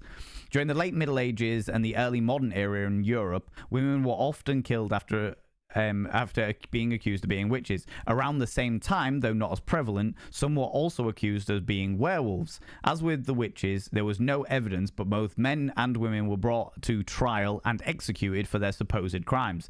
This was typical throughout Europe during the late Middle Ages, but the majority of the witch trials and the werewolf trials took place in and around southern parts of Germany. I know that more of the werewolf trials happened in France than anything else, but yeah, I know there was an awful lot of witch trials in Germany. Naturally, the idea of a human that could turn into a wolf and kill others was a fearful one. Because of this, many serial killers were thought to actually be werewolves. Because the concept of a person actually just killing off their own volition, being a serial killer off their own volition, is impossible in the Middle Ages. It was just, you must have been possessed by something else. Because there is no way that a human being could do what you do, you know?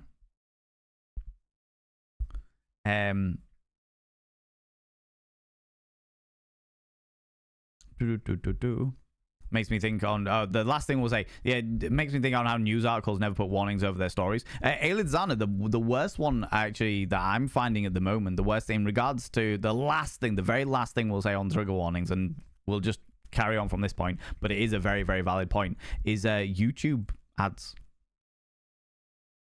YouTube ads. When I was up visiting McSteffels over the Easter holidays, we would sit and watch YouTube. That's tends to what we do, because we've got her son there. We put some YouTube on in the background while he was playing his games or doing something or whatever. Do you know what I mean? We'd always put it on. Some of the YouTube ads were for like fucking horrible horror movies, blood, gore, fucking everywhere, and I'm an unskippable 22-second advert of what's the new one called? Is it Annabelle?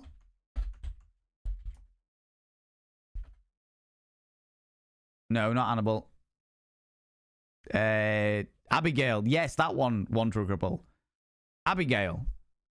And it's just like, this is, there's a child in the room. How the fuck is this an unskippable advert? Horror movies should never be unskippable adverts. That is my view of like horror movies on a platform like YouTube, for example. It's different if it's like you're watching horror movies and what have you. But if it's a platform like YouTube, a horror movie should never be an unskippable advert. Do you know what I mean? That's like, I was fine with it, and McSteffels was fine with it because we watch that shit all the time. But the fuck, okay. What? Never knew werewolf trials existed. How did they test it? Well, they tested it through torture, my friends. This was like the fucking 1500s. They did it the way that they did all of the supernatural trials. They tortured the fuck out of somebody until they said, yes, I killed all of those children. It was like, oh, what? Well, what? Have you found anything on various ways to kill a werewolf? So what? No, but that's the next thing I want to check out. I want to check out two things. Is when did werewolves become Wolfman-like? Because originally in all the old myths, it was just a person that could turn into a wolf. So I'm intrigued as to where it became like the bit in between, where it was part wolf, part man.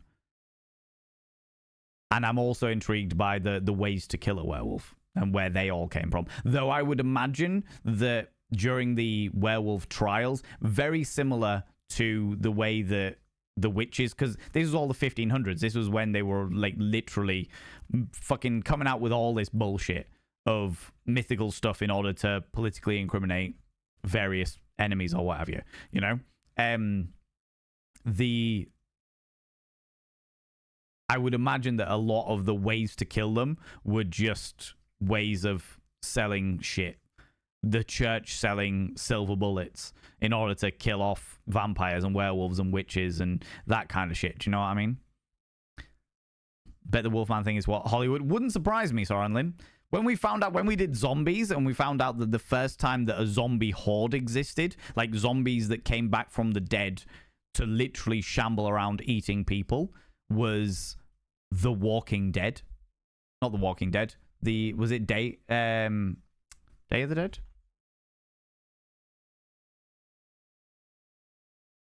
No. What the fuck was it called?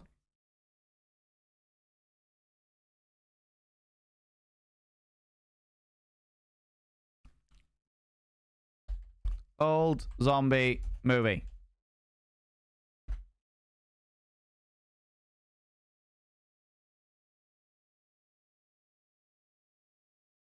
Night of the Living Dead. Thank you very much, One True Cribble. Yes. Night of the Living Dead. That was the first time that zombies... Before that, zombies were a servant to evil voodoo priests. After that, they were suddenly big viral hordes of evil George A. Romero. Yes, yeah. Romero's movie, yeah.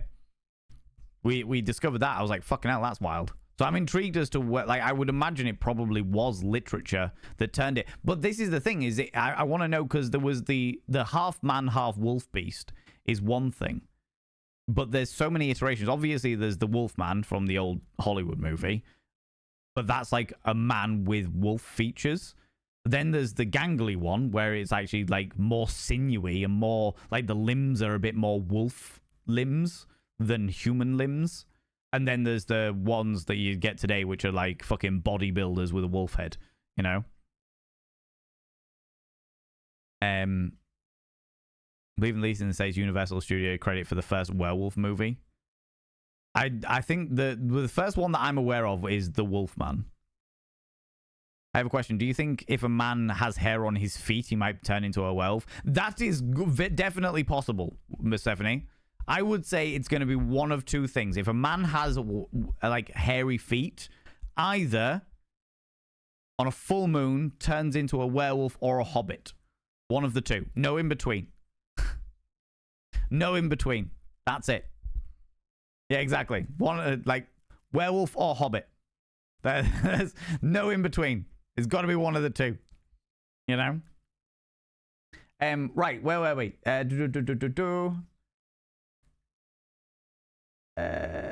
Because many serial killers were thought to actually be werewolves. This is especially true in France during the 16th century. Infamous killers were brought in and claimed to have special ointment that changed them into werewolves. That is literally what we were just talking about. Werewolf myth has persisted from those early stories and legends to actual werewolves and made its way from to explain unbelievable stories to being mostly found in fiction today. Throughout the years, there have been movies and TV shows, novels surrounding the idea of werewolves. The book that took the werewolf from what I had in my mind, this is the author saying shit. Cycle of the Werewolf. Blah, blah, blah, blah, blah. Okay. Okay, there's a section here that's like, are werewolves real?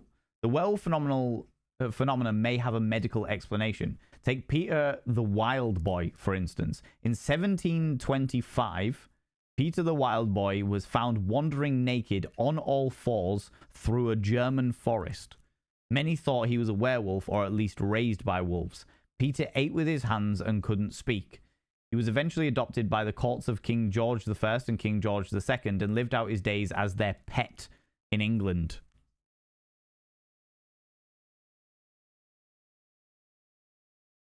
What? You're becoming my werewolf or hobbit? I'm calling you. Yes, that's what we need.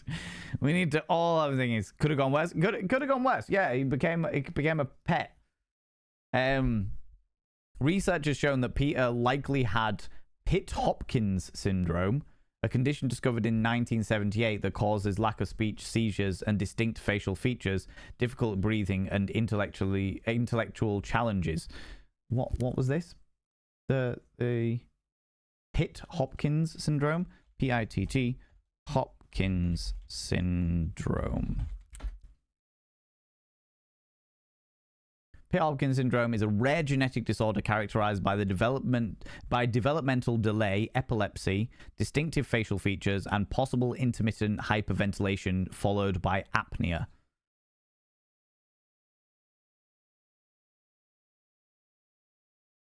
Okay.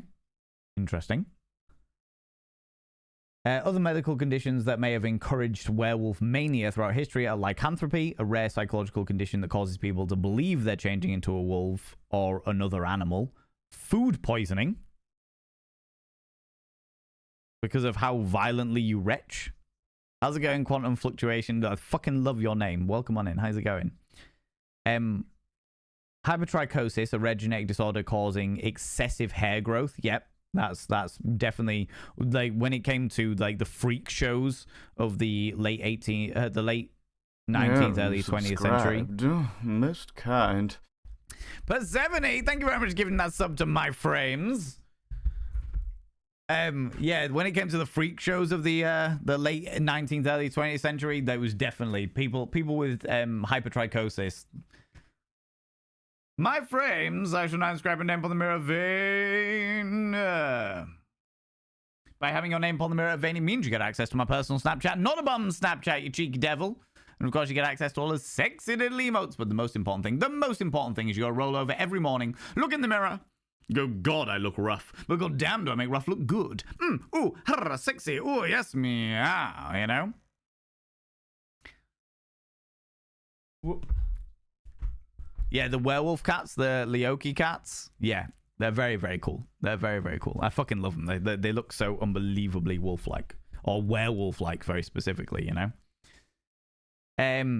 Rabies was also considered to be an encouraging of wolf mania, and then hallucinations possibly caused by hallucinogenic herbs. Throughout the centuries, people have used werewolves and other mythic beasts to explain the unexplainable. In modern times, however, most believe werewolves are nothing more than pop culture. Yeah, okay, cool. Right. When did werewolves become part wolf, part man?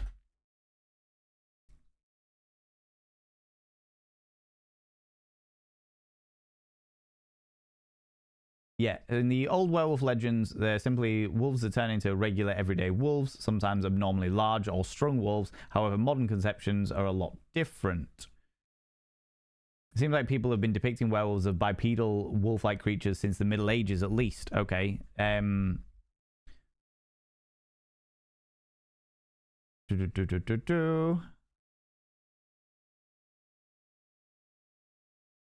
Ooh, interesting.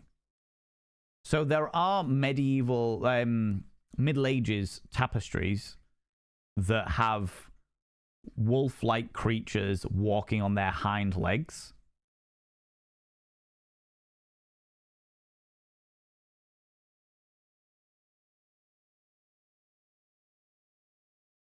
Ooh.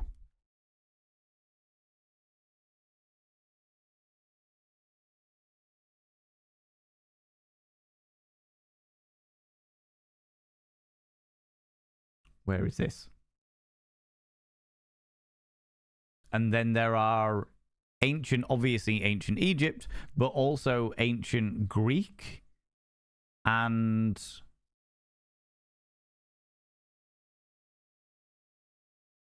cynocephaly, which is a person who has a dog's head.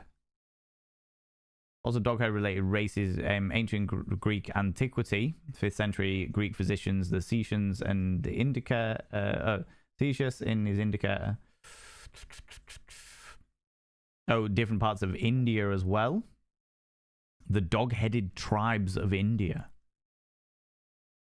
who wrote that they are human shape and clothed in the skins of beasts, also added that they have no speech and howled to communicate. They were capable of understanding the Indian language. Oh, you followed me. Ooh, you little stalker. Thank you very much for the follow, you beautiful being. Welcome on in. I appreciate you. Don't like to call people out just in case they're lurking.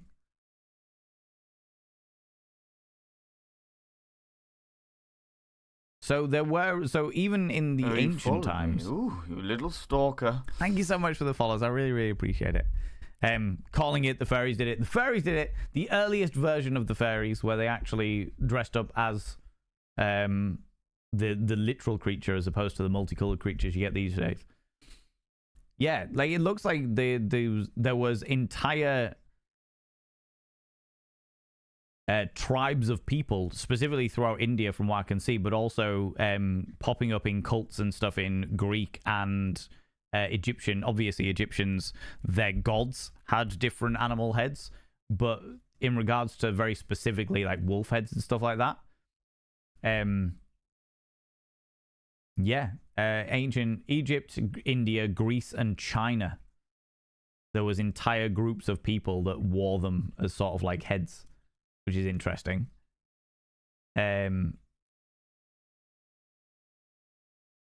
Oop. Oh my lordy.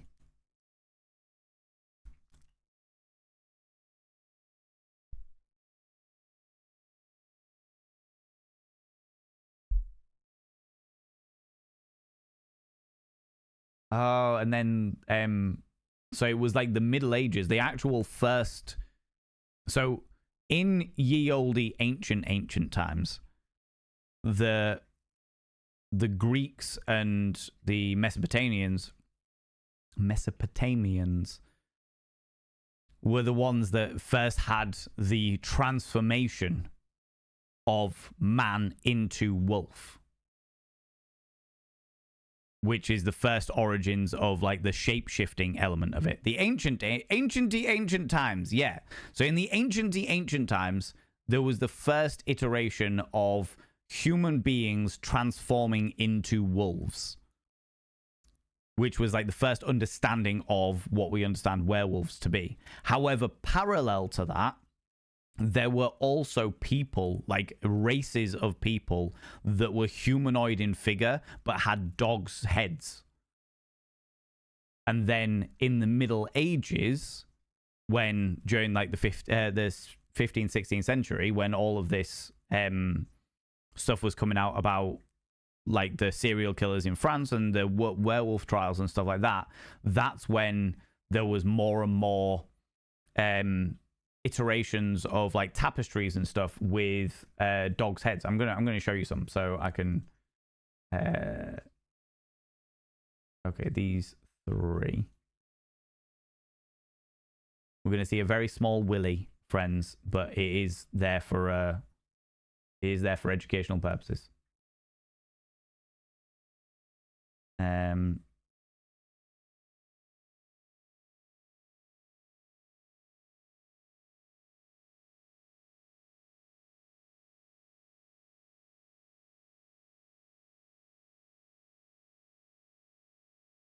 Okay. Interwebs. So you got like a person with like wearing furs and a dog's head. There was also a tapestry here of a monk feeding the body of Christ to wolf-like creatures that were at least the size of the monk. Then you've got the like a wolf-like headed creature. This was a depiction of Lycaon transformed into a wolf. And another version here. There's it's all right. Well, I'll just... No, I can't put that there. Never mind.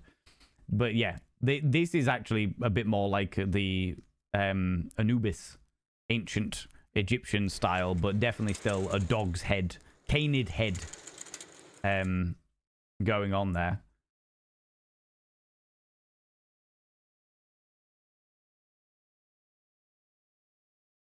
And then the first film to feature an anthropomorphic werewolf was the 1935 film Werewolf in London. That was the first time that they blended the two myths, effectively. They blended the transformation element of werewolf-like creatures officially. So there was the view in like the Middle Ages in France that there was like that kind of creature pottering around or what have you, but the first time it was actually officially seen of a person turning into half man, half wolf was Werewolf of London in 1935.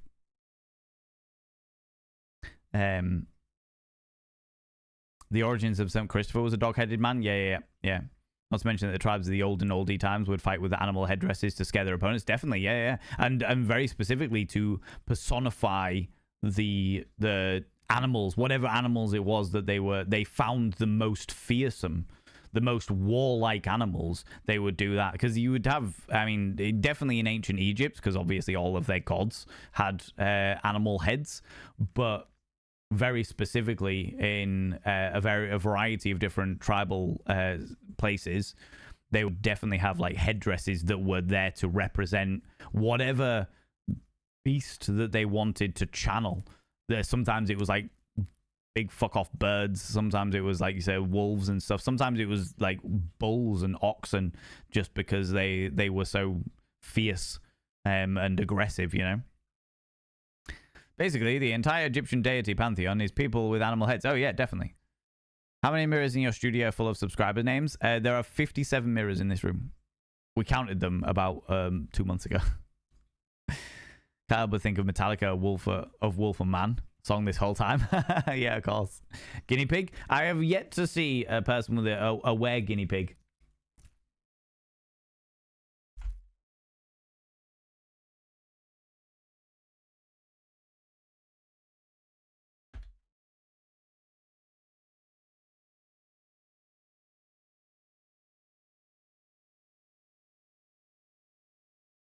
I want were guinea pigs.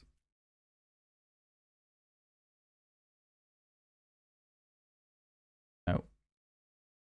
Give me an image of a were guinea pig. Somebody must have done a fucking were guinea pig.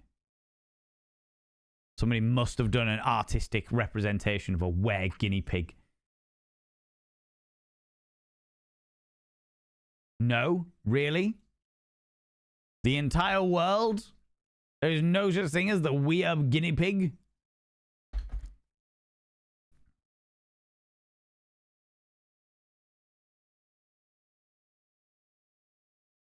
There is a type of guinea pig called the were guinea pig.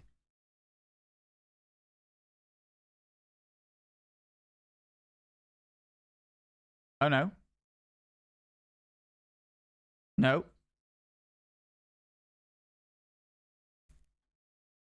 There is a thumbnail that I've pulled up called Interview with the Were Guinea Pig, where a bloke has decided that he can transform into a guinea pig. That's interesting. Different. Not what I was expecting. D&D has an entire faction of were creatures. Yeah. I definitely remember one of my characters once fighting a were shark, which was particularly interesting. But no, there are no artistic representations of were guinea pigs. That's kind of upsetting. I'm not gonna lie to you. I'm not gonna lie to you.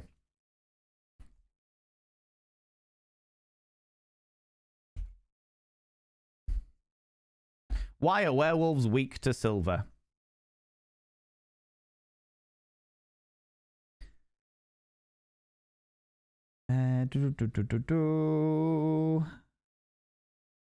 Yeah, so the whole thing about werewolves and silver is exactly the same as the vampires. Werewolves was viewed as a holy metal that could stop curses or heal diseases, and because they viewed lycanthropy effectively as a disease, as a curse more specifically, that's the reason why they thought that silver bullets, or silver in specific, was the weakness against werewolves. Silver was used for treating infections even through to World War I, and starting back as far as Hippocrates. Hippocrates. So yeah, so as far as they saw, the silver was a very pure metal and therefore seen as a holy metal. Holy metal! And that's the reason why. Which is upsetting. How to kill a werewolf. What other ways were there?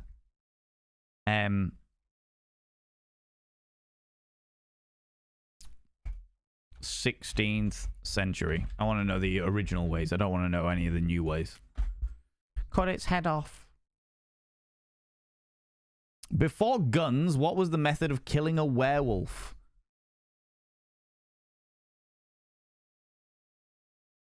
Before guns, werewolves had no particular immunity to weapons in folklore. Kind of suspect the silver would screw up on arrowheads, quarrels by putting too much weight far forward.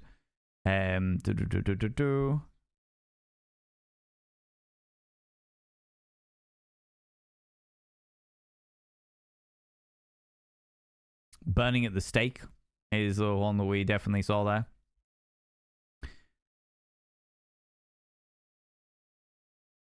Yeah, so like the witchcraft is trials of werewolf. The trial of the supposed werewolves emerged in what is now Switzerland during the Valais witch trials in the early 15th century and spread throughout Europe in the 16th, peaking in the 17th and subsiding by the 18th century. The persecution of werewolves and associated folklore is an integral part of the witch hunt phenomenon, albeit a marginal one. Accusations of lycanthropy involved in only a small fraction of witchcraft trials. During the early period, accusations of lycanthropy, transformation into a wolf, were mixed with accusations of wolf riding or wolf charming. In 1598, the case of Peter Stump led to a significant peak in both interest and in the persecution of the supposed werewolves. It's also like the werewolf trials. Silver is an antibacterial. Silver arrow, yeah. How's it going, Lux? How you doing? How's it going? The D&D character was bitten turned into a wereboar. Oh my lordy. Oh wow. Is this satire? No, Diamond Diwali. Dalival? Excuse me, I'm pronouncing your name wrong. No, it's not satire. We're deep diving into the werewolf mythos.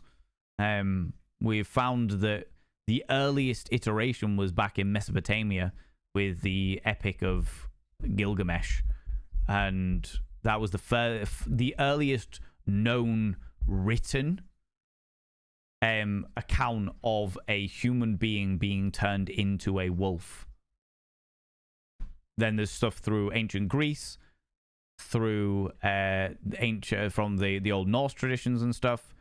But there's also, parallel to those, we've also found like the entire races of people through ancient China, India, Greece, and Egypt of people with wolf heads. Obviously, the ancient Egyptian gods and stuff, but wolf heads, which is always interesting and fascinating, you know. One time I hunted a werewolf and killed it. But by the time I got to it, it turned back into my neighbor's dog. Oh, God. Oh, God. That's awful. Unrelated but fun, but did you know that D&D is a were creature that is good alignment? I did not know that.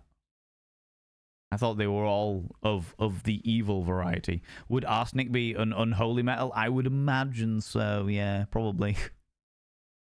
Probably, you know. You see that the eclipse was Braille? Huh? What? Where bear is neutral good. Oh, shit. Well, that kind of makes sense with all of the druid stuff, though. That actually does make sense with all the druid stuff. Werewolf trials reached Livonia in the 17th century and will become most common form of witch trials in that country. The phenomenon persisted longest in Bavaria and Austria, with persecutions of wolf charmers persisting until well after 1650. The final case being recorded in the early 18th century in Carinthia and Styria. Yeah, shit. Hans the Werewolf. The trial of Hans the Werewolf is a typical example of combination of werewolves and witch trials, which dominated the hunts in Livonia. In 1651, Hans was brought before the courts in Idavia, accused of being a werewolf at the age of 18. He had confessed that he had hunted as a werewolf for 2 years. He claimed he'd gotten the body of a wolf by a man in black. And when asked by the judges if his body took part in the hunt, or if only his soul was transmuted, Hans confirmed that he had found a dog's teeth marks on his own leg, which he had received while a werewolf. Further, he asked himself, further asked whether he felt himself to be a man or a beast while transmuted. He said he felt himself to be a beast. Thereby, the court considered it proof that he had not merely entered the body of a wolf, but really transformed into one. which meant he had undergone magical transformation. Furthermore, he was given this disguise by a man in black, which the court thought to be obviously Satan. He was sentenced to death. Good Lord. There was an awful lot of people that got sentenced to death. Throughout there's the Netherlands here, Spain here, Livonia, France. Jesus Christ. And the wee little donkey. There's an awful lot of them. If you fucked a werewolf, would your baby be a werewolf? Yeah, I think so. Because it did mention in one of the early articles that we read, it was hereditary, which means that technically speaking, if you had sex with somebody who was accused to be a werewolf, that you would also be a werewolf. That's probably also how they got rid of entire political lineage. Do you know what I mean? So yeah, so there we go, friends. I once dreamed I was a fox. Am I in danger? Only if you live in... Oh, no, wait. No, you do live in Europe, so yes, you fucked. I suppose it's not quite the 16th century anymore, but yeah, it's close enough. It's close enough, you know? It's close enough. Those interrogations must have been so chill, he probably got McDonald's. Yeah, definitely. While he was on the rack, being poked with very hot pokers. You know? Werewolf, werewolf, what? Lizards, aliens? Oh, there's definitely a thing, quantum fluctuation. There's definitely a thing, because I watch an awful lot of... I watch an unnerving amount of, like, cryptid mythos shit. I find most of it very, very entertaining. I find some of it very interesting, but I find most of it very entertaining. How's it going, Classic Junk? How you doing? How was the movie? Was it good? Was it great? Yeah, I find most of the cryptid stuff very, very entertaining, but there's definitely an entire walk of people, an entire group of people who genuinely believe that Bigfoot are aliens. That's the reason why they can disappear and reappear so often. Kind of like Chewbacca and the Wookiees, you know? It's just like they disappear and reappear because, you know, they're so elusive because they actually jump into their spaceships and fuck off. It's like, oh, okay. Fascinating.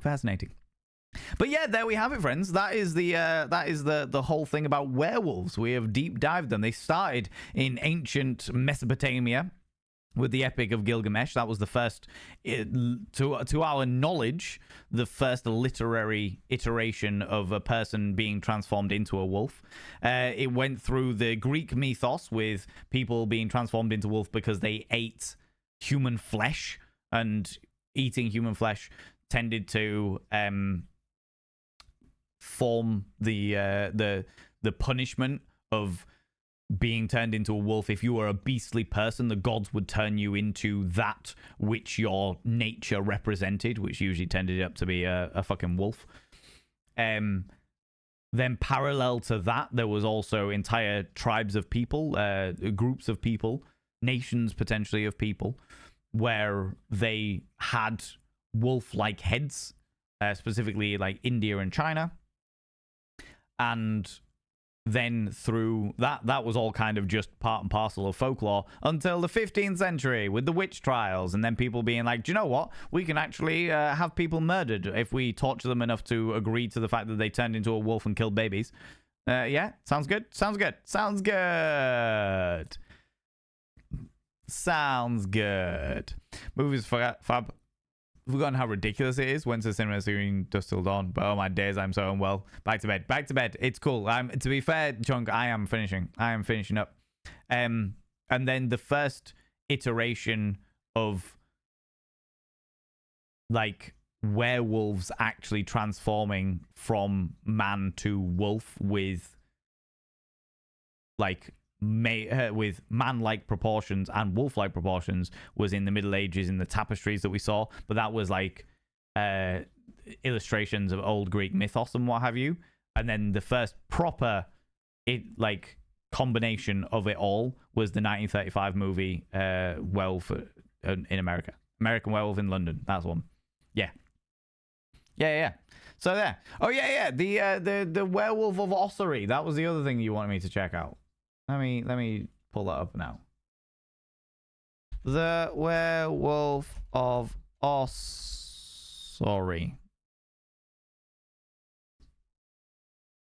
Werewolves of Ossory. Legend of Werewolves of Ossory, a kingdom of early medieval Ireland. Oh, do you know what? That picture that I showed of the monk and the two human-sized wolves, that is actually of the Werewolves of Ossory. Subject to a number of accounts in medieval Irish, English, and Norse works. The werewolves were said to have been the descendants of a legendary figure named Leichnech Feiled, whose line gave rise to the kings of Ossory. The legend may have derived from the activities of warriors in ancient Ireland who were subject to frequent literary comparison to wolves, and who may have adopted lupine hairstyles or worn wolfskins while they went wolfing and carried out raids. The wolves, now extinct in Ireland, were once numerous. Speaking of which, there's a guy in Ireland who's trying to bring back wild wolves. He's just collecting loads of wolves in a sanctuary, and he's intending to make them semi-wild again in the places that they're allowed to be semi-wild, like national parks and shit. Wolves now extinct in Ireland were once numerous. The Irish were said to be plagued by the animals and bred. It's a raid. Flee! Flee! Oh, my lordy, my lordy. Ladies and gentlemen and all genders outside and in between, delve deep into your pits of popcorn and throw them at the raiders. Throw them at these cheeky devils. Look at these people coming in here. I mean, really, could you even imagine? Good Lord. It's the beautiful, the exquisite, the glorious. What's the safe word? How's it going, Amp? How you doing, you glorious individual? Here comes the kinky crew. We would have it no other way. We would have it no other way. You've come in as we're educating, friends. We're learning about werewolves. We're learning about cheeky werewolves and all the bits and pieces. How's it going? Welcome on in. Gather on down. How's things? Come on in. What are we up to? Tell me all about it. Tell me all the bits and pieces. Friends, if you do not know what's the safe word, aka Amp, What's Safe Word is a phenomenal human being, sex educator extraordinaire, adventurer of all of the wonderful LGBTQIA events. I follow them on nearly every platform. They are glorious and exquisite and well worth all of your love. Little stalker. Thank you so much for the follow, you beautiful being. Welcome on in. Welcome on in. I don't like to call people out just in case they're lurking, but you're very welcome here. You're very welcome here. Amp is stinky. Are you stinky too? I could be. You'd have to get really close and personal to find out whether I am, though. That's the real question. Can you do that? That's the real question. But yeah, welcome on in, friends. You're glorious and welcome. Tell me what were you up to? Tell me what was going on. What were you chatting about? Were you playing games? Tell me all the bits and pieces. Friends, if you're new here, 2 things you need to know about this channel. 1, you're not allowed to apologize. Faux pas, individuals, faux pas. Instead of saying sorry, try saying thank you. Instead of saying sorry, I'm late, say thanks for waiting. Instead of saying sorry, I'm such a burden, say thanks for being there for me. It'll make you a much more positive individual. 2, if you're under the age of 18, which you shouldn't be, you are just in Amp stream. DBD, FinDom, IRS, the whole shebang. That is quite the Dead by Daylight financial domination to the IRS. I mean, I can understand the lines there. I can understand the lines. Impact play Dead by Daylight. Oh, okay, all right, I'm on board. Tick box, well into it. That's great. I run questionable nights myself, so I'm all about it. By the way, Amp, if you need to disappear off, if you need to go grab a snaffly treat, some delightful beverage, I fully understand. Go do your thing. Thank you so much for bringing your people over here. You are all welcome here, friends. Welcome to my home of hedonism. I've decorated my house like Prince Fuck the Moulin Rouge. I'm Valen Vane, vain by name, vain by nature, deep as a puddle in summer. And when someone said, go fuck yourself, I thought they'd brought around cloning. You know, it's that kind of thing.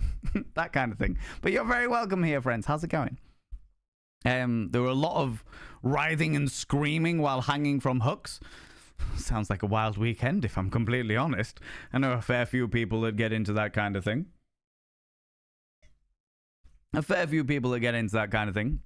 But yes, friends, you've come in today as we're doing Mythical Mondays.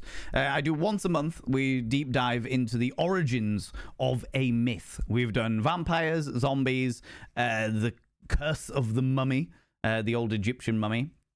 We have done witches, the succubus, leprechauns, Krampus, and today we were doing werewolves. And we've kind of just rounded it all up and stuff. But I will happily do a little summary of everything that was going on. Not fun mummies, no, not the fun mummies. The going to eat your face mummies, which was all very, very interesting. Oh, let me just quickly. Can I get another shout out for AMP, please? Or for what's the safe word? Can I ask? Just in case people missed it in the first time round. Do you know what I mean? Like and see, I've come to the right place. Oh, foray. Look at you coming in here. Thank you very much. People go check out what's the safe word. Look at this glorious individual. Exquisite and beautiful. And well worth all your love and attention. Also worth following on YouTube if you don't already. Very educational. One of my big inspirations for when I became a sex educator. Yeah, glorious human being. Mwah. Well worth it. 10 out of 10. Would recommend. You know? But yes, friends. The lichens. I would like to be a succubus. Do you know a good school for that? I couldn't say I know a lot of good schools for it, but I am aware that a lot of animes out there have schools for succubus and other such things, you know. Yes, friends, we were looking at werewolves today, cheeky little werewolves, because like I said, we've been doing this Mythical Mondays thing where we're deep diving into the origins of some of these myths and legends and stuff, and we found that basically the first iteration, as we've got new people here, I'll go over it again. The first iteration of a person turning into a wolf was, or the first literature we've got of that happening, was 2100 BC. So, 4,100 years ago. With the Epic of Gilgamesh in the old Mesopotamian epic, where Gilgamesh refused to sleep with a woman who we then found out was the goddess Ishtar, because the last man that she'd slept with had been turned into a wolf. There are also iterations of Zeusy Poos, punishing people for eating human flesh by turning them into wolves, with the idea of the god punishing a person for their beastly behavior by turning them into a beast. And then parallel to all of those, there are humanoid creatures with dog heads through India, China, obviously ancient Egypt, and ancient Greece. And then it really came to a head. That was kind of like just the way things were, but it came to a head in the 15th century with the good old witch trials, which coincided with the werewolf trials, there were a few of them, where they basically accused serial killers of becoming werewolves, or more specifically, serial killers and political opponents were very frequently lumped in together, tortured the fuck out of, and not in the fun way, tortured the fuck out of. And they was like, "What, are you a werewolf? Cool, we'll burn you at the stake. That's great. You agree to killing all of these babies. Cool. Yeah, we will burn you at the stake. Be burnt at the stake. You confoundable individual. You know." And yeah, that's kind of where it went. And then the first real iteration of a human being turning into like a wolf-man creature was the 1935 American Werewolf in London. Which a good old thing. We found out when it came to zombies, the first time that the zombie stopped being a voodoo servant and became like the undead, the hordes of the undead, was Night of the Living Dead, 1960s movie. So we found out a whole load of this stuff, you know. Your storytelling reminds me of Eddie Izzard, and I love it. Derp Jesus, that is the greatest compliment I could possibly have got. I grew up with like the Eddie's DVD, or Susie's DVDs as they are now, and I actually went on tour with them. She was doing the stripped tour, and my uncle was a stage manager for a different production, but knew the stage manager that was doing Susie's tour, and I ended up being basically the dressing room monkey. I went into all of the venues and decorated the dressing room in a Moroccan theme that tour. It was a very Moroccan theme, and I basically went in and part of the inspiration why my house looks like Prince Fuck the Moulin Rouge was that tour. Because I was like, oh my god, I can have drapes all over the place. We can put up these things here, but all these little lanterns. Oh, they're beautiful. Yeah, definitely. 110%. Ooh, you 110%. stalker. Thank you so much for the follow, you beautiful being. Welcome on in. But yeah, I will happily take that. Happily take that. Big influence on my life. You know, similar to Rocky Horror Picture Show. But that's one of the reasons why I got into cabaret and stuff like that. Love those film effects when the dudes become a werewolf. Oh, they were so good. The old ones as well. I recently got into like all of the old black and white movies because I'd not seen them before. So like last Halloween, I went on a binge of them. I watched like the original Bela Lugosi Dracula, watched obviously Nosferatu, Wolfman, like all of the old black and white movies of stuff. And yeah, brilliant. Absolutely fucking brilliant. Like I just love them. They were great. They were really, really good. It was interesting as well, talking about like the movie of the Wolfman. I fucking hated the Wolfman. I liked them when they were a werewolf, but the actual person, the misogynistic, perverted prick that was the dude, that was just never took no for an answer. He was like, "Hey, how's it going, lady? That I've been staring through a telescope into your bedroom at. How you doing?" And she was like, and he was like, "How about after you finish work, I come and take you on a date?" And she's like, "I'm good. I'm all right." "No, I'll be here at 8 o'clock." And she's like, "Nah, I'm all right. I'll be here at 8 o'clock. I'll be doing the thing." And she's like, I've got a fiance that I'm dating. "I don't care. I'm going to be here at 8 o'clock.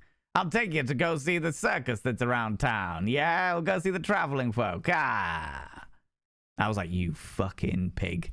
But now that we've deep dived the werewolves, I'm like, oh, of course the gods cursed him because he was beastly of nature and therefore got bitten by a werewolf and turned into a beast. This all makes sense now. Of course, it just, the penny has dropped. Does make me wonder how much the original film crew actually researched that before making the Wolfman. But it's an interesting dynamic. Do you know what I mean? It's an interesting dynamic. Yeah. Do you have a flag? No flag, no country. Those are the rules that I've just made up. And I'm backing it up with this gun that I found from the National Rifle Association. Yeah. Oh, I know it all. I know them all. Dressed to Kill and Glorious at one stage I knew completely off by heart. Red Flag Robert, don't even fucking get me started. We recently played Dream Daddy, the daddy dating simulator, and I let chat. Yeah, you subscribed. Most kind. Max, you cheeky devil. I let chat decide who we were going to date, and they kept choosing Red Flag Robert. For some unknown reason, they kept choosing Red Flag Robert. Max, thank you very much for giving that sub to Astacon. Astacon, I shall now inscribe your name upon the mirror vein. By having your name upon the mirror vein, it means you get access to my personal Snapchat. Not a bum Snapchat, you cheeky devil.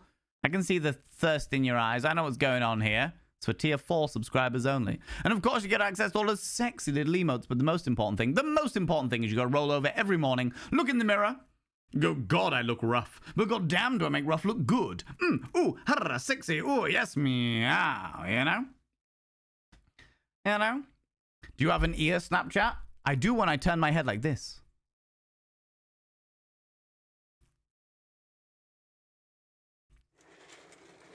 You know? Oh yeah, that's the thing. For all those new people here, I was like, thank you so much, Max. That means a lot. For all those new people here, yes, as you can see, I have many mirrors. Every mirror is a dedication to our beautiful subscribers. Every single time somebody subscribes, we write their name on a mirror. Once the mirror is full, we put it up here. We've got 57 mirrors in this room currently. There are a lot of mirrors. I've been doing this a real long time. And when a mirror is fine, we've got to a point where we've completely run out of wall space. I've got no fucking space on the walls anymore for any more mirrors. So I'm literally like, I've got nothing left. And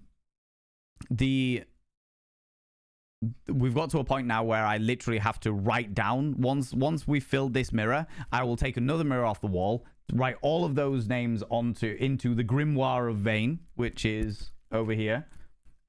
which is a book that has just got everyone's names, because I don't want to forget anybody's names. Do you know what I mean? I don't want to forget anyone's names. I don't want to do that. So I write them all down, then clean down the mirror, and we reuse the mirror. So if you're wondering why the fuck this vain bastard has got so many mirrors in the room, now you know. Now you know. You know. How's it going, Kamara? How you doing? How's it going? Oh my god, the ear, right? That lobe. That sexy, sexy lobe. I feel like a Ferengi. Ooh, that sexy lobe. God damn it. To consenting faces. What's that? What's that, Jam Jar? Oh, hello there, you cheeky devil. Hello there. Look at you, getting a smolder for all these tantalizing individuals. All these beautiful new people that have come in and said hi. It's just so very...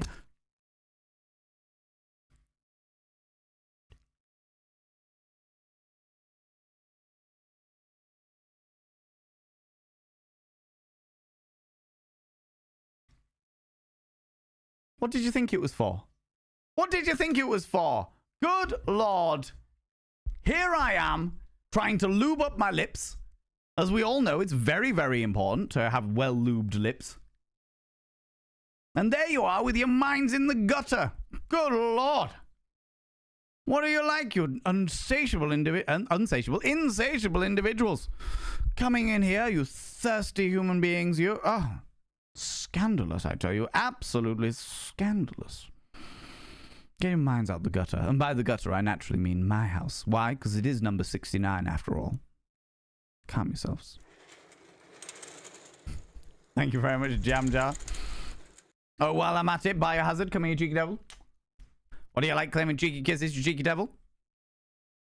I need UK petroleum jelly, clearly. Evidently. Why is Valen such a flirt? Because I just love it. And everyone else loves it too, so it's all good, you know? When they don't love it, I stop. Didn't realize this was an Umox channel? What does that mean?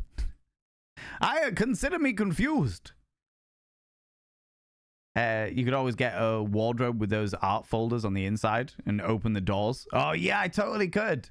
Just like the things that people, like old HMV used to display their posters in and just have loads and loads of different mirrors. Do you consent to us imagining your earlobes? I do. If you wish, if that is something that you desperately want in your life, you desperately want to imagine my very sultry earlobes, then you are more than welcome to do that. Oh, shit. Oh. Oh. Furry? Is it Furry? Furry? Can I call you Furry? Is that all right? Furry? I completely missed it. Now you've given me the explanation. I can literally picture a Ferengi getting massaged of the lobe in a very sultry fashion. Do you know what I mean? Valen unlocked a kink. Do you know what? I am not gonna lie to you, friends. I'm not a Trekkie by any stretch of the imagination. All right, I'm not a Trekkie. I enjoyed Star Trek. I wouldn't say I was an enthusiastic individual about it. However, there is something about the Ferengi that I just love. I just love them. They're just so... I don't know what it is. They remind me of like little goblins. They're sleazy. They're slimy. They're obsessed with all of the things that people shouldn't be obsessed with. There's just something about the Ferengi I just love. I just absolutely fucking love them. Let me put some music on. There we go. Gutter. This is a delightful Roadhouse water course. Thank you very much. Look, sometimes you just got to accept things for what they are. Trade secrets, all right? And this is the gutter. I am a filth wizard. So much of a filth wizard that I managed to scare... I did a cabaret on Saturday night and I managed to scare people off. Yay! People like literally went at the interval and never came back. And I was like, okay. See how it is. See how this is going. Ah, well. Amusingly, I did turn around to the person that booked me and was like the person who was running the event and was like, look, I think I might have gone to might have been a bit too filthy, you know, talking about my spindly goblin cock and shit, you know. And they were like, yeah, well, they're weak, obviously. They're weak. They can't handle Valen Vane being filthy on our stage, then they're just weak. And I was like, I'll take it. I'll take it. Do you know what I mean? Was it the filthy goblin noises that scared them off? No. There was a couple, I mean, many of you will have heard this before. Many of you won't have, because I've just realized that a lot of new people have come in here. But let me set the tone. Let me set the tone for me, my entire community, the fucking stream as a whole, what I am like on stage. There was a couple that snuck in, all right? There was a couple that snuck into the cabaret. I didn't realize they'd snuck in. I thought they were paying customers, but apparently they'd snuck in. There was a point where everyone was dancing, everyone was stood up, and they were dancing, having a boogie woogie, and then everyone sat down again, okay? And this couple stood in the aisle. Stood right in the middle of the aisle. So they were directly in front of people that had been paying customers, and they were literally just stood there. A man and a lady. And they were stood there, and they were watching, and they were drinking, and they were like, what the fuck's this all about? And I was the host of the show. Naturally, I was going to pick on them because they made themselves real fucking obvious. They were basically in their own portrait frame. Do you know what I mean? And I was like, oh, I see how it is. Look at you coming over here, getting in my attention. See what's going on? It's just stood idly in the aisle there. I say, yeah, see what's happening? You're just desperate to get all up in my business? Is that was going on there? That was happening. And a couple of people behind them were like, you're in the way! So they moved back, and they moved to the back and what have you. And I was like, too late now. Too fucking late now. You have made a spectacle of yourself, and I intend to maximize on this. And I was like, are you two together? Are you two an item? The young lady definitely got the ick immediately. And was like, no. And I was like, oh, that's a real shame. That's a real shame. I was hoping you two were together, because then he could wear me as a condom while fucking you. And that was it. They left. And I was like, oh, okay. Couldn't deal with this level. I see how it is. Yeah, all right, fair enough. We're on it, you know. But yeah, apparently that was their limit. That was their limit. And for all those new people, you know exactly where you're at. Now you know exactly what level of filth and debauchery we are all about. Okay? His heart broke when she was so outraged? Definitely. I think his heart broke when he realized that he couldn't wear me as a condom. I think that's what happened there. Do you know what I mean? That was his night to try and get very up and close and personal with her, and she just absolutely... In which case, I've saved him some time. He should be thanking me for him not wasting an entire evening with a lady that was evidently definitely not interested. You know? Casual sort of stuff. What do you think so far about the wiki page? Anything it didn't cover on the other page? The other page was good. Sorry, I think it was good. It was sort of like a little roundup of the last things we need to check. But it definitely seems far more along the lines of like a specific tribe of the Irish people, or ancient tribe of the Irish people that were far more dedicated to wolves than anything else. I really wish I could have been there for that. Sorry, Lou. There's always next time. The next one, Lou, and because I know you're in that local area, the next Star Spangled Cabaret is... Oh, you followed me. Ooh, you little stalker. Thank you very much for the follow. I don't like to call people out, but I would like to say that your name is amazing. Absolutely fantastic. Love to see it. Yeah, the next Star Spangled Cabaret is September the 12th. And here I am, desperately hoping that I have actually put that in my diary. September the 12th. No, October the 12th. October the 12th. Yeah. October the 12th is the next Star Spangled Cabaret. Not September. I've got a different event that weekend. They snuck in, so... Yeah, exactly, right? They snuck in. So, well, I was told by other guests that they snuck in, so I'm not going to feel upset about it, you know? What is Talon's days got? Oh, Jesus. Talon got retired. Talon Taint got retired many, many moons ago. I'll take you to this random event. Maybe I'll be worn like a condom. Exactly. That's what I think when I go out, Jam Jar, right? I wear my foil jacket and roll myself down, roll myself into a donut. Exactly. All right. And look, friends, for all those fucking new people here, how you doing? How's it going? This is my business card. This is my business card. This should say everything. Absolutely fucking everything about what you need to know about me. I've got different types. Oh. Do you know what I mean? It's a very quick and easy business card to know exactly where you stand with stuff. Hi, how's it going? This is my business card. They're like, oh, we can't work with you. And I'm like, cool, no worries. Crack on, move on again, you know? Easily get remembered. Immediately know where I stand. Perfect. Absolutely fucking perfect. You know? Anyway, friends. Anyway, that is unfortunately where I am going to have to call it. Because I got some stuff I need to do this evening. I appreciate that all of our raiders have only had a little sample of my unreasonably beautiful features. However, you're very welcome to come back if you would like to. And just click that cheeky little follow button. You are beautiful and glorious, and I very much appreciate you. I fucking love hanging around in What's the Safe Words stream, in Amp stream. They are always a good time over there. Some really interesting conversations go on over there as well. So, yeah, definitely well worth it. Because business cards give a whole new meaning to business speed dating. You followed me. Ooh, you little stalker. It's a business card for business time. Thank you so much for the follow, you beautiful bean. I really appreciate it. I really appreciate it. Well, come on in. Right, friends, we are going to go raid somebody. I know that some people have just been raided over, but if you would like to stick around for the raid, even if it's on like 5-10 minutes, I'll go take you to somewhere else. Go take you to another delightful, amazing human being who might entertain you just as much as I have, if not potentially more. If not potentially more.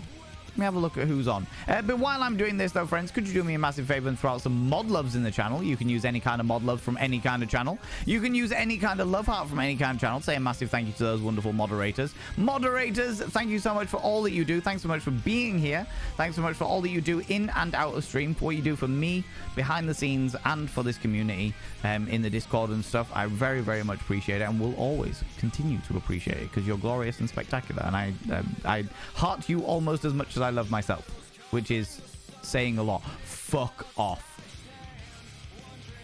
I saw that somebody I follow was playing Dream Daddy, and I thought it's a rerun.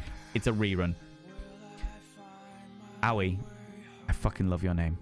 Now that you've come out of lurk, I feel like I can say that, but I fucking love your name. Welcome on in. How you doing?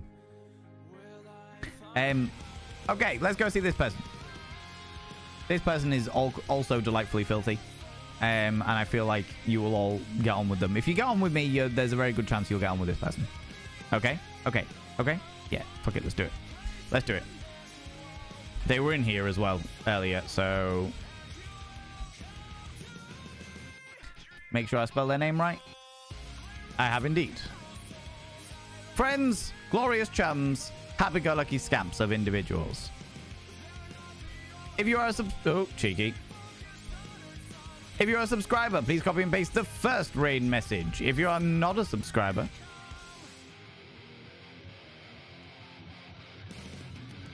I'm gonna disconnect and reconnect my bot because apparently my bot's deciding to be asleep. There we go. Oh my god, they all come at once. If you're a subscriber, please copy and paste the first raid message. If you are not a subscriber, please copy and paste the second raid message. That's the first bot of Vane raid message, and then the fourth bot of Vane raid message. Because apparently it be like that, you know?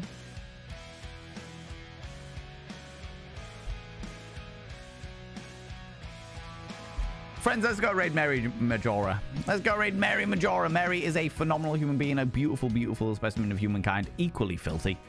Happy-go-lucky. Sorry to raid and skedaddle. I have taxes. No. Go do your thing. Go do your thing. No, it's perfectly fine. It's go do your thing.